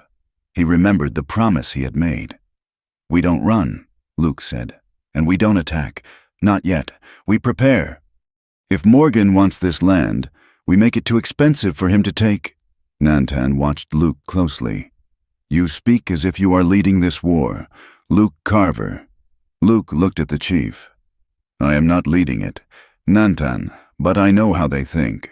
And if you want to save your daughter, and your people, you need someone who knows the enemy. Nantan nodded slowly. Then we listen. As the council broke up and the tribe began to prepare for a siege they couldn't yet see, Luke walked toward the horses. He passed Ayana. They didn't stop. They didn't touch. But the air between them was thick enough to choke on. The unspoken desire, the memory of the storm, and the looming threat bound them together tighter than any marriage vow. Trouble is coming, Luke murmured as he passed her. I know, she replied, her voice steady. But we are not alone this time. She walked on, her head high, and Luke watched her go, knowing that he would burn the whole world down before he let Silas Morgan touch a hair on her head. Summer fell upon the territory like a heavy iron hammer heated in a forge. The high meadows, which only weeks before had been lush with spring grass and wildflowers, began to yellow and brittle under the relentless assault of the sun. The sky was a bleached dome of white-hot light, devoid of clouds, where vultures circled in lazy, patient spirals, waiting for the land to give up its dead. In the Apache camp, the heat brought a suffocating tension. The creek, once a roaring torrent of snowmelt, had dwindled to a sluggish ribbon of brown water that barely covered the stones. Dust hung in the air, a fine grit that coated everything. Skin, food, weapons, and rose in choking clouds with every hoofstep of the ponies. The tribe was on edge. Game had moved higher into the timber to escape the flies and the heat, making hunting difficult. But the greater threat was not the hunger. It was the encroaching circle of iron and lead. Patrols were seen almost daily now, lines of blue-coated soldiers riding along the ridge lines, their sabers glinting like mirrors. And worse were the riders who did not wear uniforms, the hard-eyed men who worked for Silas Morgan, scouting the canyons, searching for the holdout band that stood in the way of the cattle baron's ambition. Luke Carver wiped sweat from his eyes as he saddled Roan. The leather was hot to the touch. Beside him, Nantan adjusted the girth on his paint pony. The chief looked older in the harsh light, the lines of his face carved deep like dry riverbeds. But his back was straight. We go unarmed? Luke asked, though he knew the answer. We go to talk, Nantan said. If we carry rifles into the town, we do not talk, we die. They were riding to Fort Verde, the nearest settlement where Captain Harlan maintained his headquarters. It was a desperate gamble. Nantan hoped that a direct appeal to the Army's honor might buy them time, or a guaranteed sanctuary. Luke knew better, but he also knew that without an attempt at diplomacy, the end would be bloody and absolute. I will ride with you, a voice said. They turned. Ayana stood there, holding the reins of her mare. She wore a wide-brimmed straw hat she had traded for, pulled low to shade her eyes. No, Nantan said. It is too dangerous. If you do not return, Ayana said, her voice flat and hard. Who will tell the people what happened? I will not sit here and wait for a riderless horse. I will watch from the ridge. I will see what truth the white man speaks. Nantan looked at Luke. Luke nodded slightly. He knew there was no stopping her. Stay back, Luke warned her. Out of sight. If things go wrong, you turn and ride. You don't look back. They rode out in silence, a grim procession of three moving through the shimmering heat waves. The town of Verde was a scar on the desert floor, a collection of adobe buildings and rough-hewn timber shacks huddled around the dusty parade grounds of the military outpost. as Luke and Nantan rode down the main street. The noise of the town, the clang of a blacksmith's hammer, the shout of a mule skinner, the tinny piano from a saloon seemed to falter and die. People stopped in the street. Men stepped out of the shade of overhangs, their hands drifting to their belts. Women pulled children behind their skirts.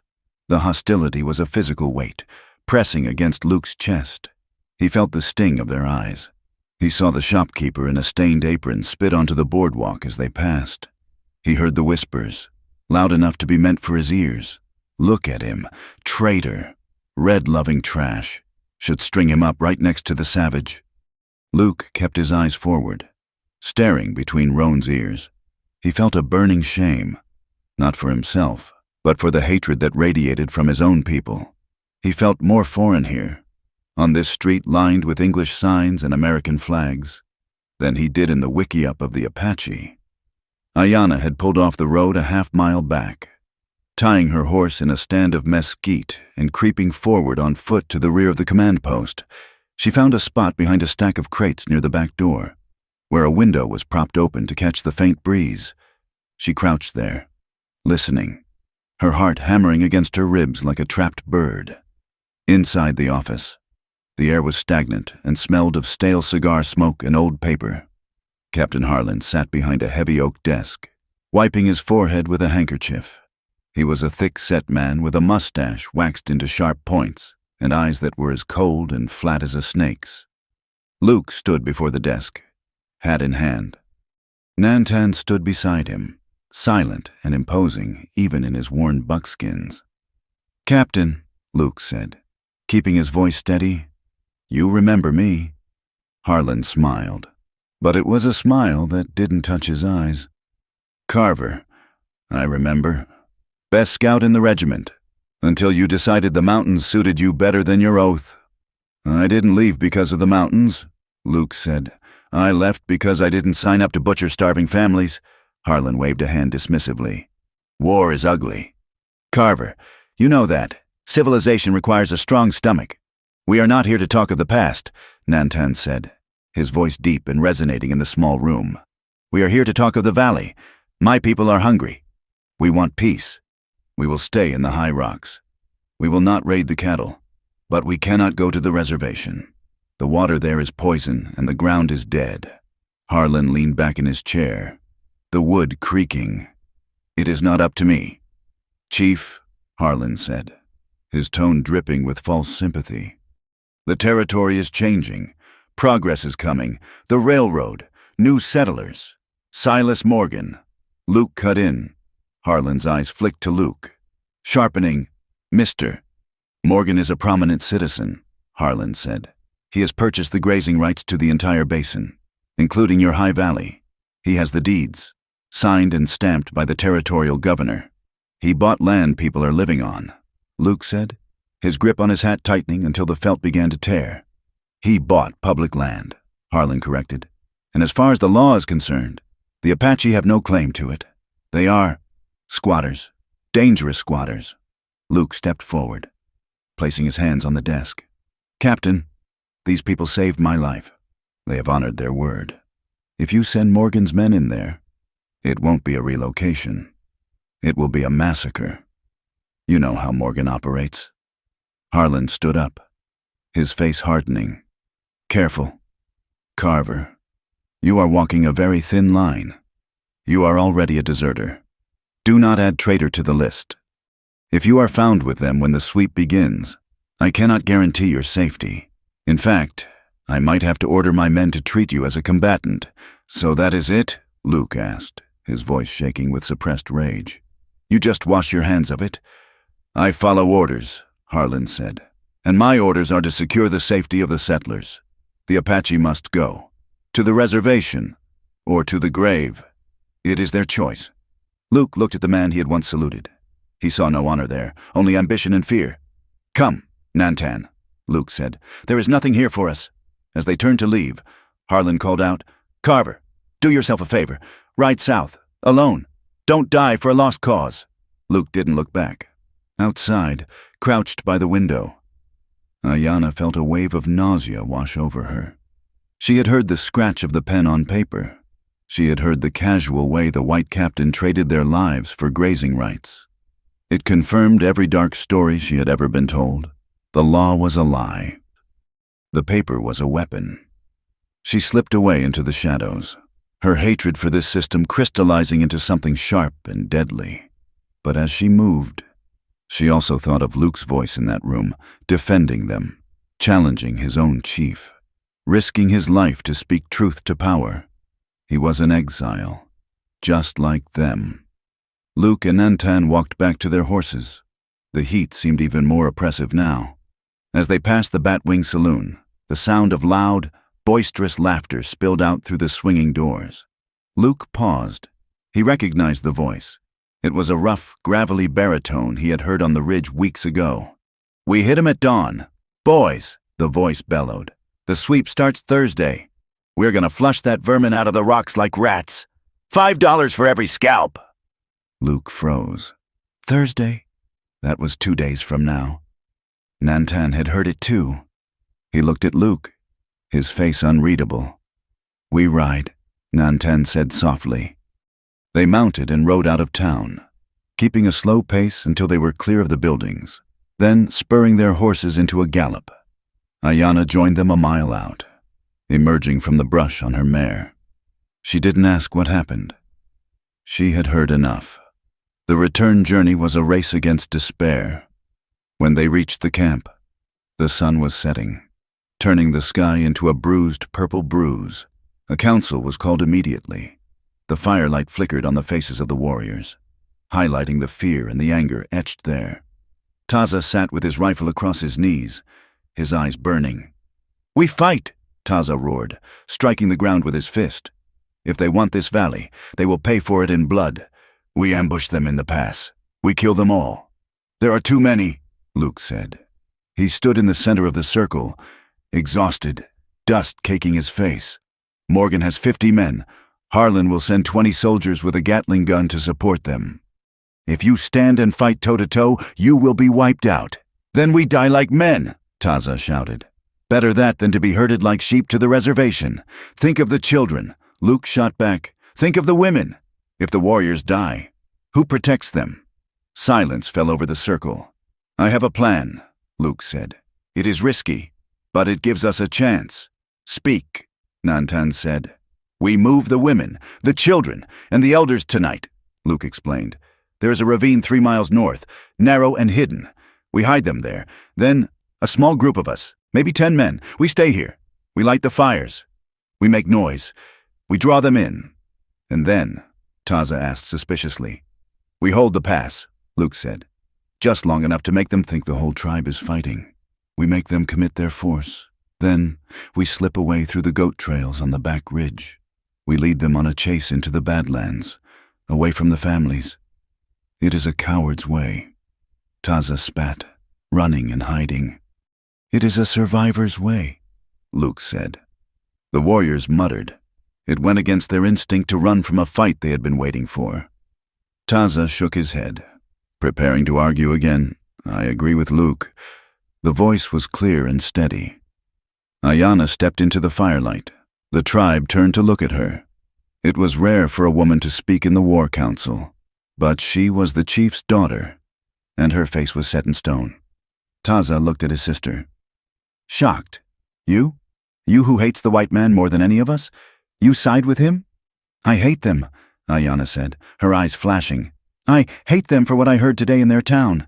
I hate them for trading our land for paper. But I love our people more than I hate our enemies." She looked at Taza, then at her father. "If we stand and fight, we die, all of us. My mother's line ends. Your line ends. Our stories end. Luke's plan gives us a tomorrow. Pride is a heavy shield, brother, but it does not stop a cannon shell." Nantan looked at his daughter with a strange mix of sorrow and pride. He saw the strength in her, the leadership that had been forged in loss. "She is right," Nantan said. "We will follow the white man's plan. Taza, you will choose 10 men to stand with Luke. I will take the families to the ravine." The council broke up, the camp dissolving into frantic, silent activity. Late that night, the camp was a ghost of itself. The wickiup stood empty. The women and children had melted away into the darkness hours ago. Only the small group of defenders remained, waiting for the dawn. Luke walked down to the stream to splash water on his face. He felt hollowed out, vibrating with adrenaline and fatigue. The moon was full, casting a silver path across the black water. He sensed her before he saw her. Ayanna stood on the bank. She should have gone with the women, but she had stayed behind to bring extra ammunition to the defenders before leaving. "You should be in the ravine," Luke said softly. "I am going," she said. She stepped closer. The moonlight caught the tears standing in her eyes, tears she refused to let fall. "You are staying to hold the pass," she said. "It is a suicide post. We have good cover." Luke lied. "We'll be fine." She reached out and took his hand. Her fingers were trembling. "I heard you today," she whispered. "In the office, I heard you fight for us. You risked your life to speak for people who have treated you like a prisoner. They are my people now," Luke said. The barrier between them, eroded by months of shared hardship and the storm in the cave, finally crumbled completely. The fear of tomorrow stripped away the hesitation of today. Luke pulled her to him. It wasn't gentle this time. It was a collision of two people standing on the edge of a cliff. Ayanna threw her arms around his neck, burying her face in the hollow of his shoulder. Luke wrapped his arms around her waist, holding her so tight it was hard to breathe. "Luke," she breathed against his neck. They clung to each other, swaying slightly. The desire that surged between them was overwhelming, a fierce, hot demand to feel life before facing death.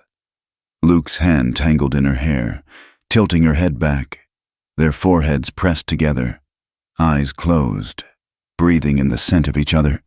"I want to stay," she whispered. "I want to fight beside you." "No," Luke said, his voice rough with emotion. "If I know you are safe, I can fight. If you are here, I will be looking at you, not the enemy."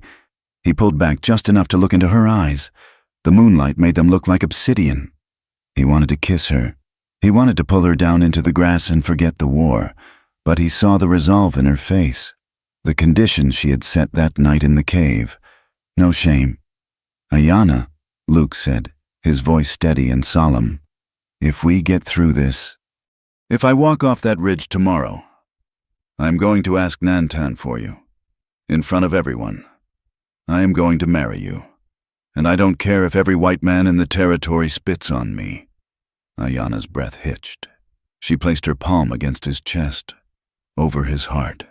"And I will say yes," she promised, "whether we are in a wickiup or a house, or sleeping under the stars. I will be your wife." She leaned in and kissed him once, hard, quick, and searing with promise. Then she pulled away, her hand lingering in his for a second before she turned and ran into the darkness to join the retreating families. Luke stood alone by the water, touching his lips, feeling the phantom warmth of her. Then he picked up his rifle and walked back to the barricades. The attack came with the sun. The first sign was the dust, a long, low cloud rolling up the valley floor, stained pink by the dawn light. Then came the rumble of hooves, a sound that vibrated in the soles of Luke's boots where he lay prone behind a cluster of boulders at the narrowest point of the pass. Taza lay beside him, checking the action on his Winchester. "Steady," Luke whispered. "Let them come into the bottle." Morgan's men rode confidently. They expected to find sleeping victims. Not a kill zone. They rode in a loose formation, rifles resting on their thighs, laughing. At 200 yards, Luke sighted on the man in the lead, the foreman with the loud voice. "Now!" Luke yelled. 10 rifles cracked as one. The volley was devastating. 3 riders went down instantly. Horses screamed and reared, throwing men into the dust. The foreman's horse collapsed, pinning him. Panic erupted in the valley. The cattlemen scrambled for cover, returning fire blindly at the rocks. "Hold the line," Luke shouted, working the lever of his rifle. For an hour, it was chaos. Bullets chipped stone fragments into their faces. The air filled with the acrid smell of black powder and blood. Taza fought like a demon, moving from rock to rock, firing, reloading, and firing again. He moved with a grace that belied his injured leg, his war cry echoing off the canyon walls. But then the soldiers arrived. They didn't charge. They set up a position 500 yards back. Luke heard the distinctive mechanical cranking sound that chilled his blood. "Gatling!" Luke screamed. "Get down!" The gun opened up. It sounded like a giant canvas ripping. Hundreds of rounds a minute tore into the rocks, shredding the brush, pulverizing the stone. Luke curled into a ball as rock shards rained down on him. A sudden, white-hot impact spun him around. He gasped, clutching his left shoulder. Blood oozed between his fingers. It was a flesh wound, deep, but it hadn't hit the joint. "We have to move!" Taza yelled over the roar. "They are flanking us!" Luke peered over the rock. He saw a detachment of riders climbing the scree slope to the east, bypassing their position. They weren't trying to flank the defenders. They were heading for the ravine. "They know!" Luke realized with horror. "They found the tracks of the women! Fall back!" Luke screamed. "To the ravine!" They abandoned the pass, scrambling back toward the horses they had hidden. They rode hard, blood dripping from Luke's arm, fear driving them faster than the pain. They reached the entrance to the hidden ravine just as the second group of Morgan's men crested the ridge. The ambush was already happening. Luke saw the scene in fragments of nightmare clarity. The women and children were scattering, running for the caves. Nantan was there, standing in the open, firing an old pistol to draw fire away from a group of mothers. Ayana was running toward a child who had frozen in terror in the middle of the wash. A little girl, no more than 5. A rider, a man in a dusty duster, raised his rifle, aiming at the child. Nantan moved. He didn't run, he threw himself. He covered the distance with the last burst of strength in his old body, stepping in front of the child just as the rifle cracked. Nantan jerked back as if hit by a sledgehammer. He fell, covering the child with his body. "Father!" The scream tore out of Ayana's throat. It was a sound so full of agony, it seemed to stop the battle for a heartbeat. It hit Luke in the chest harder than the bullet had. Taza let out a roar of grief and charged the rider, shooting him out of the saddle at point-blank range. The defenders from the pass poured fire into the attackers, fueled by a rage that went beyond survival. Caught between the new arrivals and the difficult terrain, Morgan's men faltered. They had lost their element of surprise and their easy targets. When 2 more of them dropped, the rest wheeled their horses and fled, retreating back toward the main force. The guns fell silent. The dust began to settle. Luke slid from his horse, his legs giving way. He stumbled toward the center of the wash. Ayana was on the ground, cradling her father's head in her lap. Nantan's chest was a ruin of blood. His breath came in wet, shallow rattles. Taza stood over them, tears cutting tracks through the dust on his face, his rifle hanging limp in his hand. Luke fell to his knees beside them. Nantan's eyes fluttered open. He looked at Ayana. He reached up a trembling hand to touch her face. "Do not let the hate eat you," he whispered, blood bubbling at the corner of his mouth. "Live, Ayana. Lead them. Choose life." His eyes shifted to Luke. He saw the wound on Luke's shoulder. He saw the grief in the white man's eyes. Nantan's hand moved from Ayana's face and blindly sought Luke's. Luke took it. The old hand squeezed with a surprising, final strength. It was a transfer of weight, a silent command. "Take care of them," the grip said. Then the strength vanished. Nantan's hand went slack, his eyes fixed on the blue sky above the canyon walls. Ayana went rigid. She didn't wail, she didn't cry out again. She stared at her father's face, and Luke watched as something in her broke and then instantly hardened into ice. She slowly lowered her father's head to the ground. She stood up. Her dress was stained with his blood. "Ayana," Luke whispered, reaching out to her. She flinched away from his touch as if he were made of fire. She looked at him. Her eyes were empty. The warmth, the promise, the love they had shared by the stream the night before, it was all gone, buried under the body of the chief. "You brought this," she said. Her voice was a dead thing. "Ayana." "No," Luke pleaded. "We tried. Your plan," she said. Your world! Your bullets! She looked around at the broken bodies in the dust, at the smoke beginning to rise from the brush where a stray spark had landed. She looked back at Luke. She looked at his white skin, his blue eyes, the army boots he still wore. She didn't see the man who had held her. She saw the enemy. She saw the reason her father was dead. "Don't touch me," she whispered. She turned her back on him and walked toward Taza, beginning to issue orders in a voice that was cold, sharp, and terrifyingly calm. Luke knelt in the bloody dust, clutching his wounded shoulder, watching the woman he loved turn into a stranger. He had saved the tribe, perhaps, but he had lost everything else. The valley, once a place of hope, felt desecrated, and the silence that followed was louder than the guns. The retreat was a march through the throat of hell.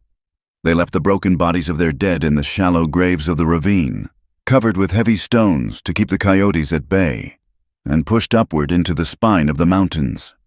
The land here was not the rolling high meadows of spring. It was a jagged, unforgiving fortress of granite and scree, where the air grew thin and the wind carried the taste of ice even in the height of summer. The horses suffered first. Their hooves cracked on the razor-sharp shale, and their ribs began to show through their dusty coats as the grazing dwindled to patches of tough, bitter scrub. Water was scarce, found only in deep, shadowed crevices where the sun could not reach to steal it. Luke Carver rode near the rear, his left arm bound tight against his chest in a sling made from a torn strip of blanket. His shoulder throbbed with a dull, sickening rhythm, a constant reminder of the bullet he had taken. But the pain in his body was nothing compared to the silence that walked beside him. The tribe was broken. Nantan was gone. The spiritual center of their world had been punched out by a rifle bullet, and the grief was a heavy, suffocating blanket that smothered even the children's cries. Yet, in that vacuum of leadership, a new strength began to solidify. Ayana did not weep. Her eyes were rimmed with red, the skin beneath them bruised with exhaustion, but her voice never wavered. She moved through the ragged column like a spirit of iron. When a horse stumbled, she was there to help the rider up. When a child cried for water, she was the one who rationed the precious drops from the skin, whispering soft words that seemed to settle the panic. Luke watched her from a distance, torn between a profound admiration and a guilt that felt like acid in his gut. She was Nantan's daughter, in every way that mattered. She had taken the weight of the tribe onto her shoulders without being asked. The elders watched her, their faces grim, and slowly, instinctively, they began to turn to her for the nod to stop, the order to camp, the decision to ration the dried meat. She did not look at Luke. Since the moment in the ravine when she had recoiled from his touch, she had treated him like a ghost, someone who was there, but not part of the living world. They camped on a high, desolate plateau 3 days into the retreat. The wind howled through the rocks, drowning out the sound of the few small fires they dared to light. A council was called, not with ceremony, but out of desperation. Taza sat by the fire, his face a mask of war paint that he had not washed off since the battle. He looked wild, his eyes feverish with a need for violence that had nowhere to go. "We go back," Taza said, his voice a rasping growl. "We leave the women here. The men ride down.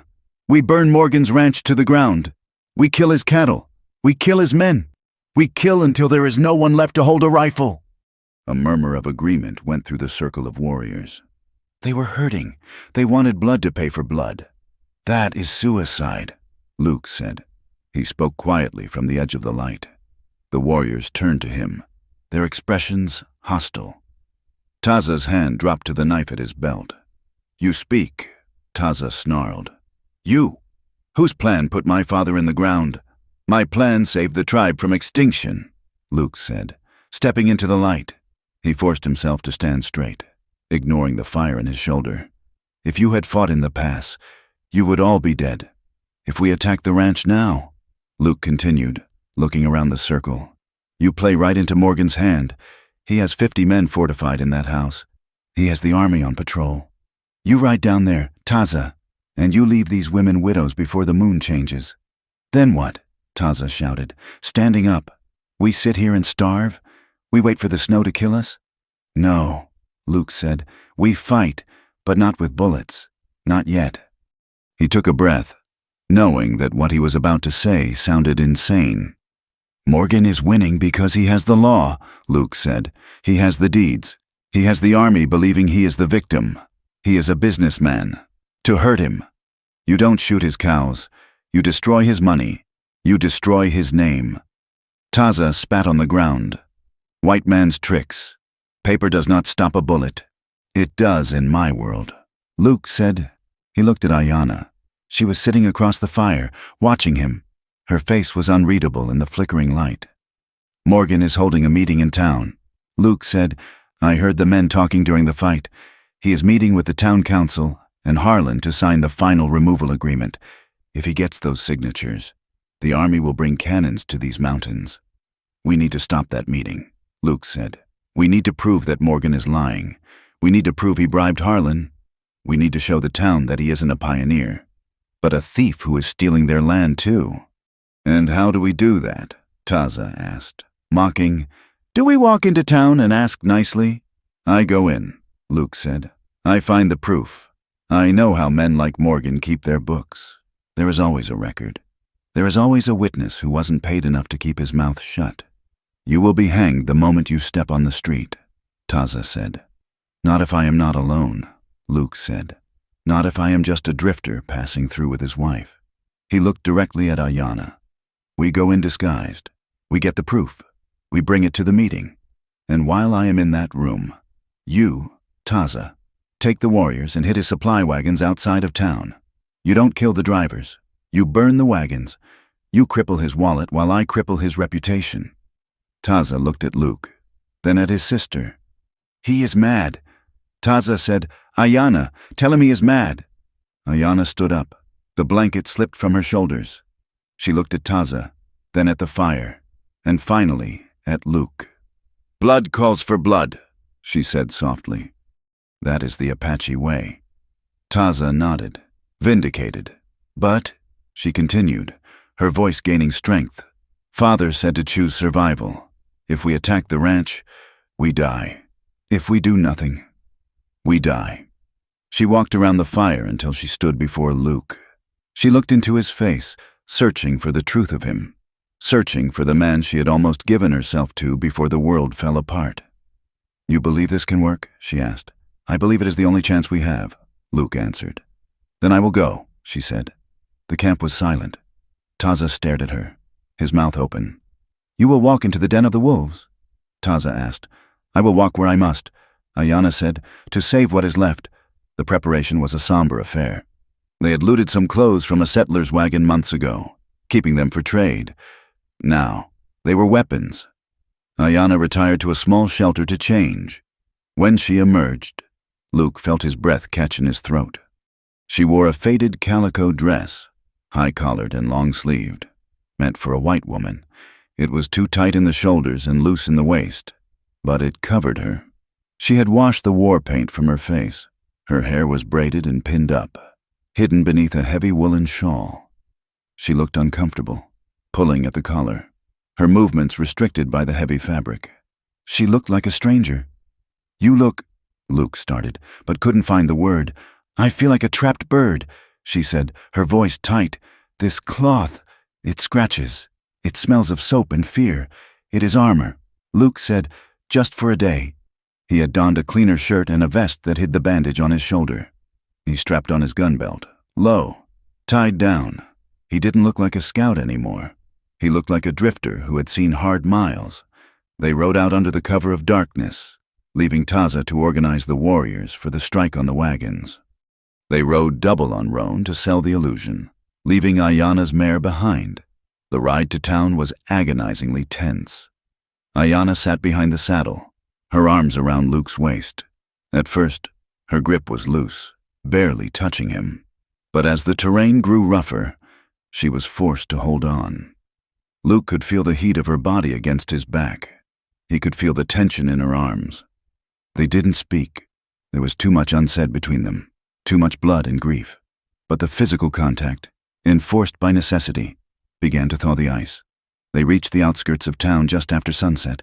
The town was busy, the saloons filling up, the street lamps casting pools of yellow light on the dusty road. Luke pulled his hat low. "Keep your head down," he whispered. "You are shy. You are tired. Let me do the talking." They rode down the main street. Luke felt Ayanna stiffen against him as they passed a group of soldiers laughing on a porch. She buried her face in his coat, trembling. "Easy," he murmured, reaching back to cover her hand with his. "I have you." He felt her fingers curl into his palm. It was a desperate grip. In this world of square buildings and loud voices, he was her only anchor. They hitched the horse in an alley behind a livery stable. Luke helped her down. For a moment, his hands lingered on her waist. She looked up at him from under the shawl. Her eyes were wide, reflecting the distant lights. The anger was there, buried deep, but overlaid with fear and a strange, reluctant reliance. "We need to find the clerk," Luke said, stepping back. "A man named Silas usually uses a lawyer called Higgins, but Higgins has a clerk who drinks, a man named O'Malley." They found O'Malley in the back of a cantina on the edge of the Mexican Quarter. He was a small, rat-faced man nursing a cheap whiskey. Luke left Ayanna in the shadows near the door and approached the table. He sat down without asking. "O'Malley," Luke said. The clerk jumped, spilling his drink. "Who are you?" "A man with a question," Luke said, sliding a silver dollar onto the table. It was the last of his money, and a thirsty friend. He signaled the barkeep for a bottle. O'Malley eyed the silver, then the bottle. "What do you want?" "I hear Silas Morgan is buying up the basin," Luke said, pouring a drink. "I hear he has a meeting tomorrow to finalize the deal." O'Malley drank the whiskey in one gulp. "Big deal. Biggest in the territory. Morgan is going to own everything from here to the border." "And Captain Harlan?" Luke asked, pouring another. "Is he buying land too?" O'Malley laughed. "A wet, hacking sound. Harlan? He don't buy land. He buys retirement. $5,000 in gold, deposited in a bank in San Francisco. That's the rumor." "Proof?" Luke asked. O'Malley narrowed his eyes. "Why do you care?" "Because I have a stake in it." Luke lied. O'Malley hesitated. He looked at the bottle. "Higgins keeps the ledger." O'Malley whispered. "In the safe at the office. It lists the payouts.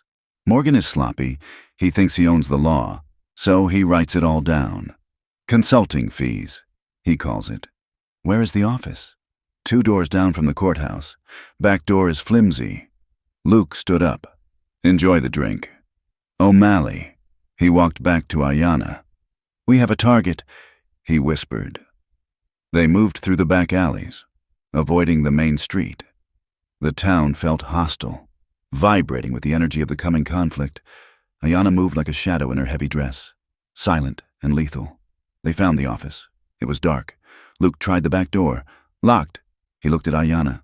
She reached into her hair and pulled out a long, thin pin. She knelt by the lock. "Apaches don't use keys," Luke whispered. "We learn quickly," she murmured. A moment later, the lock clicked. They slipped inside. The office smelled of ink and dust. Luke struck a match, shielding the flame with his hand. The safe was in the corner. It was locked, but it wasn't a bank vault. It was a simple strongbox. Luke looked around. He found a heavy iron poker by the stove. "Stand back," he said. He jammed the poker into the gap of the door and leaned on it with his good shoulder. He gritted his teeth against the pain in his wound. Metal shrieked. The door popped open. Luke rifled through the papers. Deeds, surveys, and there it was, a leather-bound ledger. He flipped it open.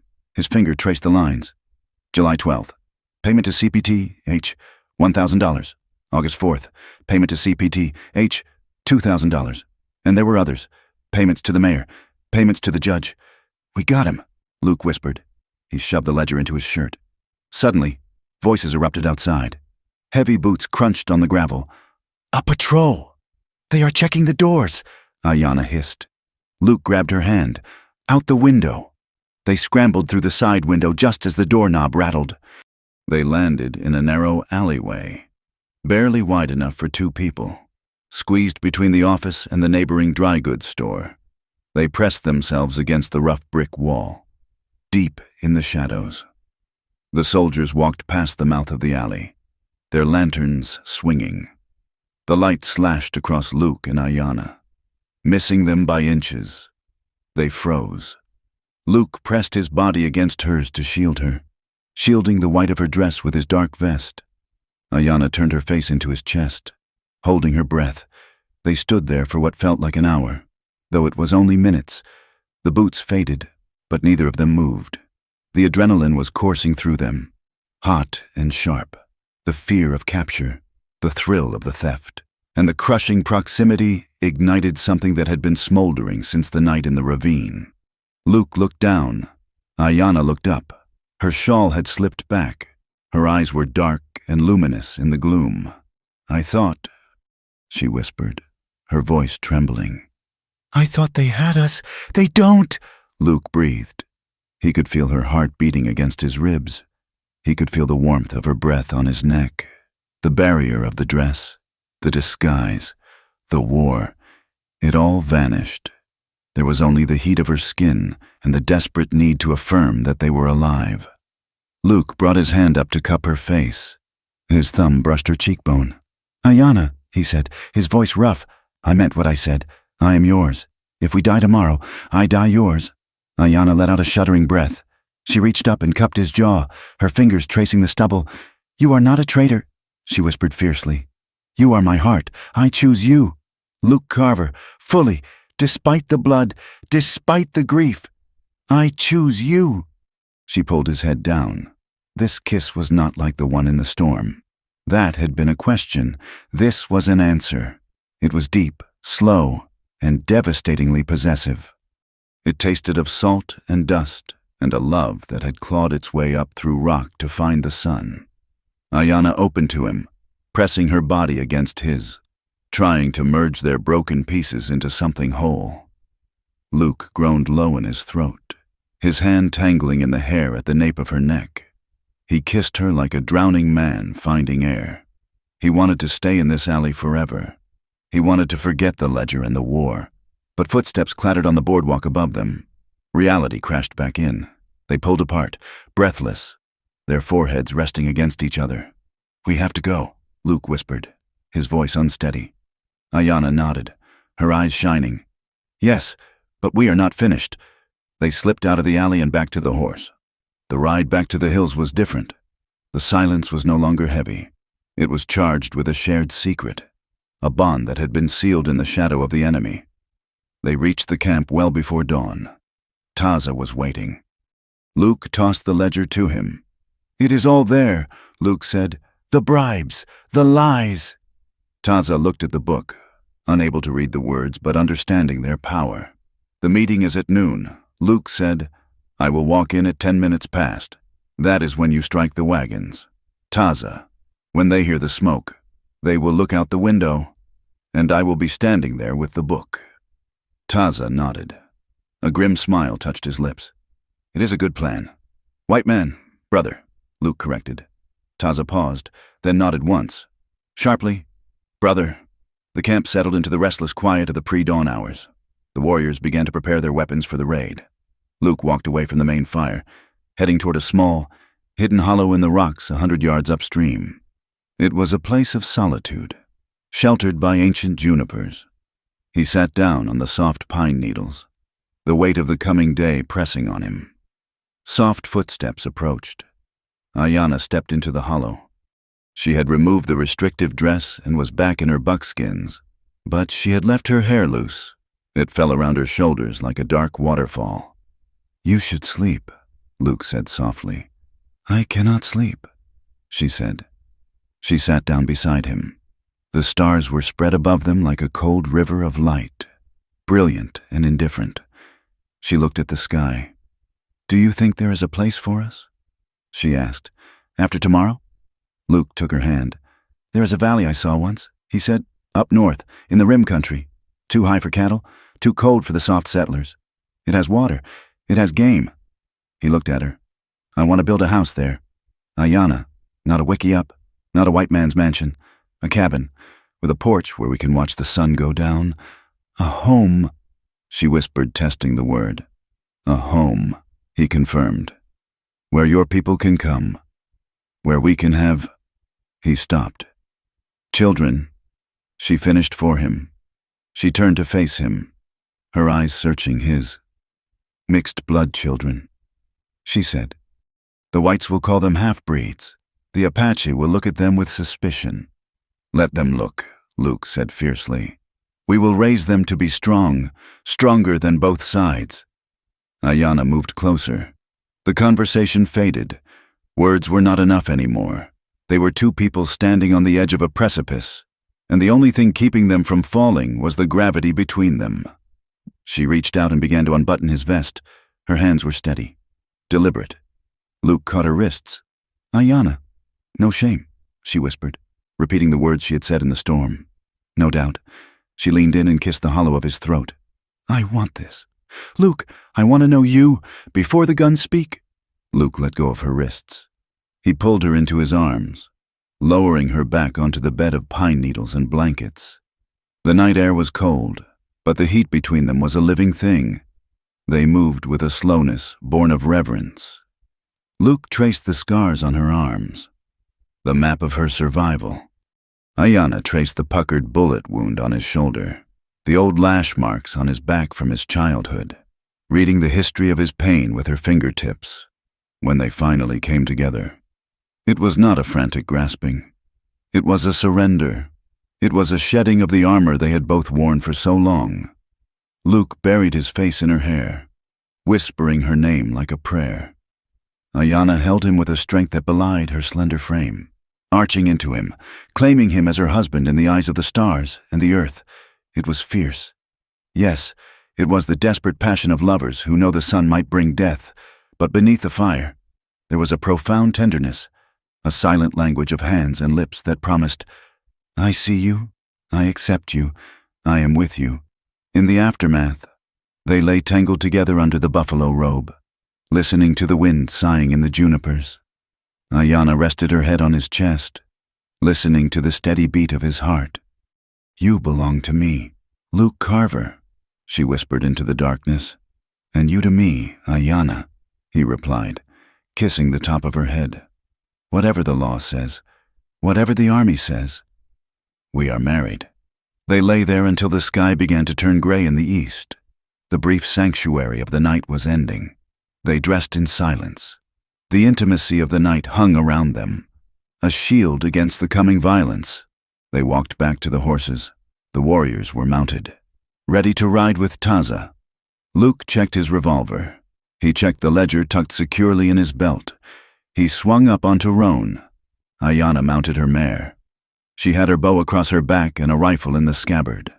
She would be leading a second group to position themselves in the hills above the town. A fail-safe if Taza's raid failed. They brought their horses close together one last time. Luke reached out and took her hand. Ride fast, he said. Keep your head down. You talk too much. Cowboy, she said, a faint, sad smile touching her lips. She squeezed his hand hard. Then let go. Come back to me, she whispered. I will, Luke promised. He turned Roan toward the town, toward the daylight and the white world that wanted him dead. Ayanna turned toward the hills. They rode away from each other, carrying the memory of the night in their blood, knowing that the next few hours would decide whether their love would have a place in this harsh land, or if it would be just another ghost story whispered in the wind. The sun hung directly overhead, a white-hot coin pressed into the blue sheet of the sky, baking the town of Verde until the air itself seemed to shimmer and warp. It was noon. The heat was a physical weight, heavy enough to silence the usual midday bustle of the street. Even the stray dogs sought the deep shade under the boardwalks, panting with their tongues lolling in the dust. Inside the courthouse, however, the air was thick with a different kind of pressure. The room was stifling. The windows were open, but they admitted only dust and the buzzing of fat, lazy flies. At the front of the room, gathered around a heavy oak table, sat the men who believed they owned the territory. Silas Morgan sat in the center, wearing a vest of crisp black brocade and a silk tie that seemed immune to the sweat beading on everyone else's brow. To his right sat Captain Harlan, his uniform buttoned to the chin, his posture rigid.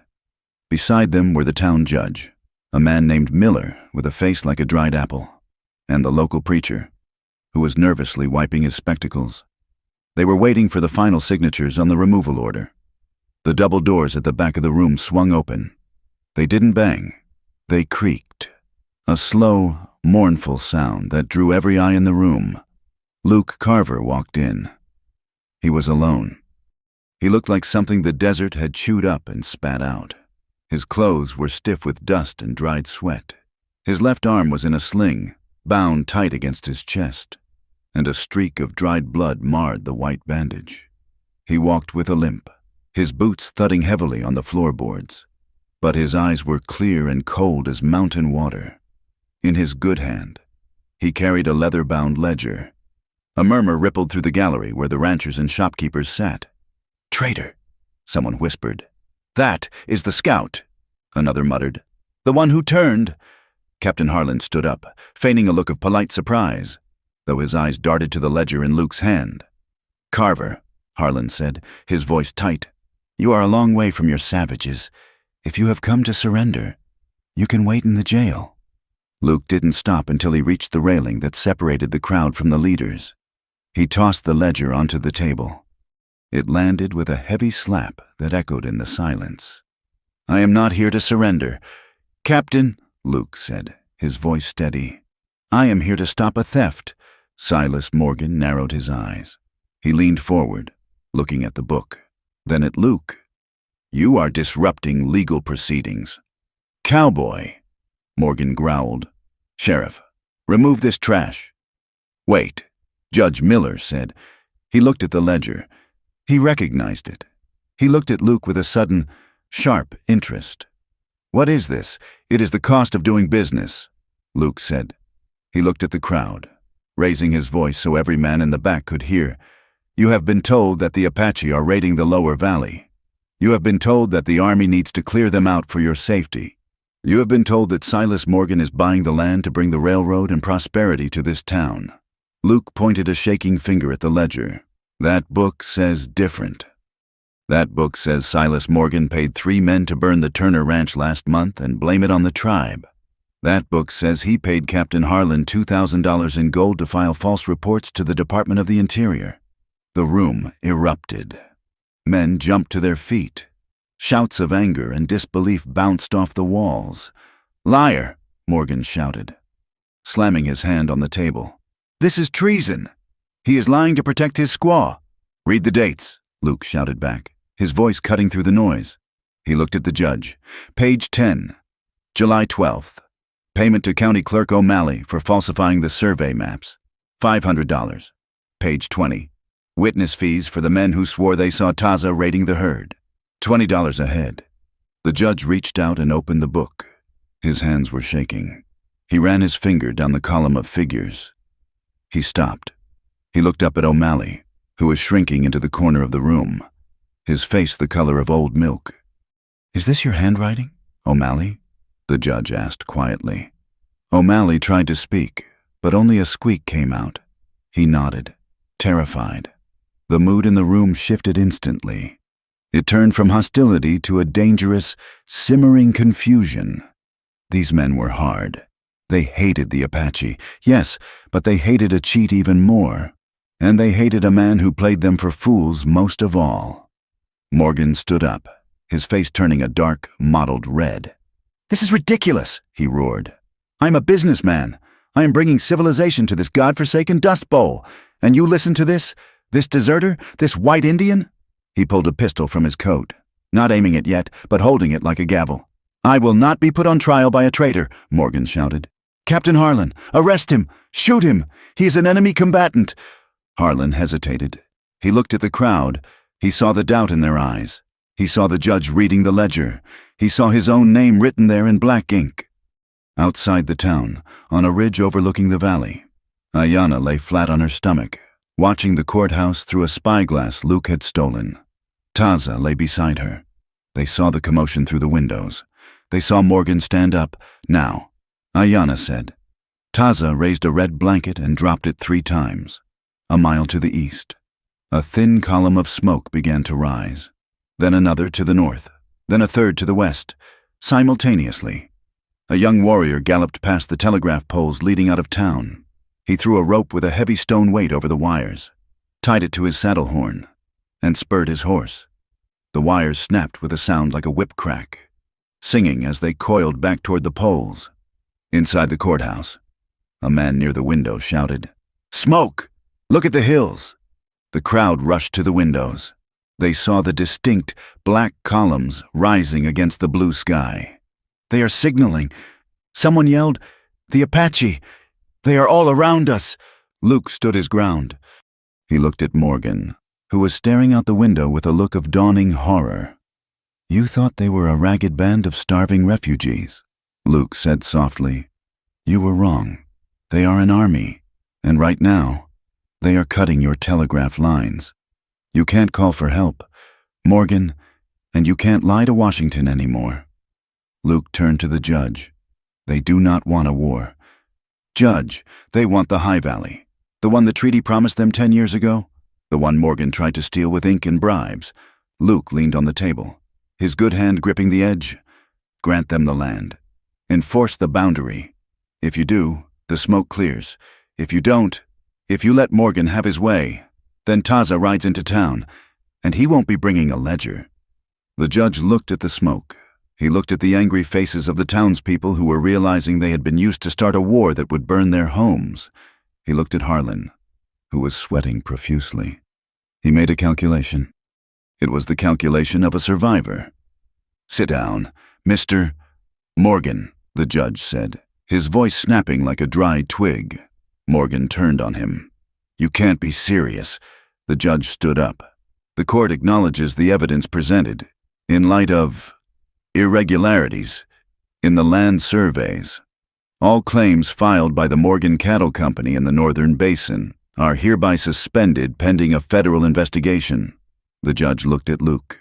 "And the Army will cease all operations against the tribe, provided they remain north of the Sleeping Rock line. Is that understood?" "It is a compromise," Luke said, "but we accept." Morgan made a sound like a wounded bull. He looked at his empire crumbling. He looked at the railroad contracts that would vanish. He looked at Luke, the man who had burned it all down with a book. "I will see you in hell," Morgan screamed. He raised the pistol. He didn't aim. He just fired. The crack of the gunshot was deafening in the enclosed space. Luke felt a searing heat tear across his ribs. He staggered back, crashing into the railing. Panic erupted. Men dove under benches. Women screamed. Morgan cocked the hammer again, his eyes wild, but before he could fire a second shot, the town deputy, a young man who had been watching the proceedings with growing disgust, swung his rifle butt. It connected with Morgan's wrist with a sickening crunch. The pistol flew across the room. Morgan howled, clutching his broken arm. 2 ranchers tackled him, pinning him to the floor. They were rough, their anger at being deceived finding a target in the man in the silk vest. Captain Harlan stood frozen. He saw the ship sinking. He saw the judge looking at him. I had no idea," Harlan stammered. "I was misled." "Arrest that man," he pointed at Morgan. The judge looked at Harlan with pure contempt. "You can explain that to the federal marshals." "Captain," the judge said, "until then, you are relieved of command." Luke pulled himself up. He pressed his hand to his side. His shirt was wet with blood, but the bullet had only grazed the ribs. It hurt like fire, but he could breathe. He looked down at Morgan, who was spitting curses from the floor. "It's over," Luke said. He turned and walked toward the doors. The crowd parted for him this time. They didn't cheer. They didn't pat him on the back. They stared at him with a mixture of fear and grudging respect. He was still the outsider. He was still the man who had chosen the other side. But he was the man who had told the truth. Luke pushed the doors open and stumbled out into the blinding sunlight. The street was empty. The dust was settling. He walked toward the alley where he had left the horse. His vision was swimming slightly. The heat The blood loss, the adrenaline crash, it was all hitting him at once. He turned the corner into the shade of the alley. Ayanna was there. She had ridden down the moment she saw the commotion spill out onto the street. She was standing by Roan, her face pale, her eyes wide with terror. She saw the blood on his shirt. "Luke!" She rushed to him. She didn't care who saw.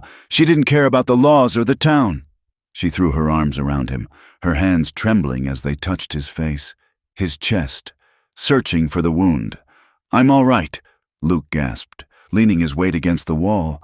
"Just a scratch. Morgan is a bad shot." Ayanna pulled his shirt up, checking the graze. Her fingers were gentle, cool against his burning skin. She let out a sob of relief, pressing her forehead against his shoulder.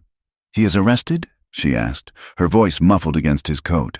"He is finished," Luke said. "The judge suspended the claims. The army is standing down." Ayanna pulled back. She looked into his eyes. She saw the exhaustion there, but she also saw the victory. "We did it," she whispered. "Survival," Luke said, echoing her father's words. "Bought at a price. But we kept the valley." In the dusty alley, amid the smell of gunpowder and horse manure, they clung to each other. It wasn't a romantic embrace of storybooks. It was the desperate clutching of two soldiers who had survived the war. Luke smoothed her hair, his hands shaking. Ayanna held him up, her strength becoming his. "Let's go home," she said. The weeks that followed were a time of healing, both for the flesh and for the land. The tribe moved north, past the Sleeping Rock, into the high valley that was now recognized, on paper at least, as theirs. It was not the vast territory they had once roamed. They were hemmed in by invisible lines, but it was defensible.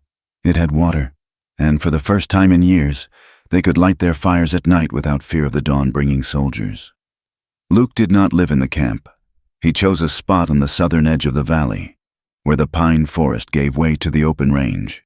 It was a boundary place, a place between worlds. He built a cabin there. It was small, built of rough-hewn logs and chinked with mud. It had a stone chimney and a porch that looked out over the drop-off, toward the distant towns of the white men. He worked on it slowly, his shoulders stiff but healing. The Apache watched him. Some still spat when they rode past, their hatred of the white skin too deep to ever fade. But others stopped. They watched him sweat. They remembered the courthouse. They remembered the ledger. One evening, as Luke was struggling to lift a heavy ridgepole, a shadow fell over him. He looked up. Taza stood there. The warrior still walked with a limp from the bear trap, and his face was a map of new scars from the battle in the pass. Taza didn't speak. He stepped forward, grabbed the other end of the log, and heaved. Together, they lifted it into place. They stood back, breathing hard. Taza looked at the cabin. "It is a small wickiup." Taza grunted. "The wind will blow through these cracks." "I'll fill them with moss," Luke said, wiping his brow. Taza looked at Luke. He reached out and gripped Luke's shoulder. "The good one. You bleed like us," Taza said. "You fight like us." He paused, struggling with the word. "Brother." Taza said. "Brother," Luke replied. Taza nodded, then turned and walked away. It was not a hug. It was not a tearful declaration. But in the silence of the mountains, it was everything. Ayanna moved between the two worlds like a weaver passing a shuttle through a loom. She was the leader of her people now. She sat in the council. She organized the winter stores. She dealt with the army patrols that occasionally rode up to check the boundary lines, meeting them with a gaze so fierce that the soldiers looked at their boots. But every night, when the sun dipped below the peaks, she rode to the cabin. She was Luke's wife. There had been no priest, no ceremony with rings, but the tribe knew, and the mountains knew. One evening in late autumn, the air crisp and smelling of pine, they sat on the porch. A fire crackled inside the cabin, casting a warm glow through the open door. Luke sat in a rocking chair he had built, whittling a piece of cedar. Ayanna sat on the railing, her legs dangling, wearing one of Luke's old flannel shirts over her buckskin skirt. She was laughing softly. "Say it again." She said. "Shush," Luke said, struggling with the Apache word for bear. "Shush!" "No," she giggled. "You sound like a snake. It is deep in the throat. Shush! I'll stick to bear," Luke grumbled, smiling. "My throat isn't built for your language." Ayanna hopped down from the railing. She walked over to him and took the knife and wood from his hands. She placed them on the floor. She straddled his lap, wrapping her arms around his neck. She picked up his hat from the table and placed it on her own head. It slid down over her eyes. She pushed it back, grinning at him. "You are a terrible Apache," she teased. "And you make a terrible cowboy," he countered, adjusting the hat so he could see her eyes. Her smile faded slowly, replaced by a look of intense, quiet emotion. She traced the line of his jaw, the gray that was beginning to show in his beard. "We made it," she whispered. "The snow is coming, and we are here." Luke wrapped his arms around her waist, pulling her close. "We are here," he said. They looked out at the horizon. Far to the south, the lights of a new town were twinkling in the distance. The railroad was coming. More settlers were coming. The world was changing, shrinking, closing in around them. They knew the peace was fragile. They knew that one day the paper might burn again, and the guns might return. They spoke sometimes, in low voices, about the children they might have. Children who would walk in two worlds, who would face a prejudice neither of them could fully shield them from.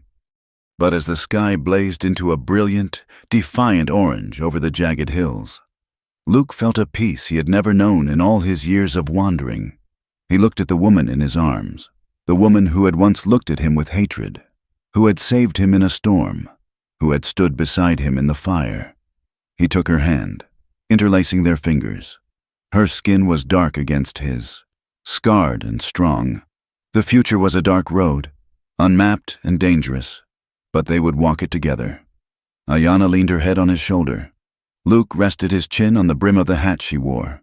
In the silence of the high valley, standing at the doorway of their home, the white cowboy and the Apache woman watched the night come on. They did not light a lamp. They did not need to. Their love, born of tragedy, guilt, courage, and fierce desire, was light enough. It burned quietly, defiantly, against the darkness, refusing to be extinguished.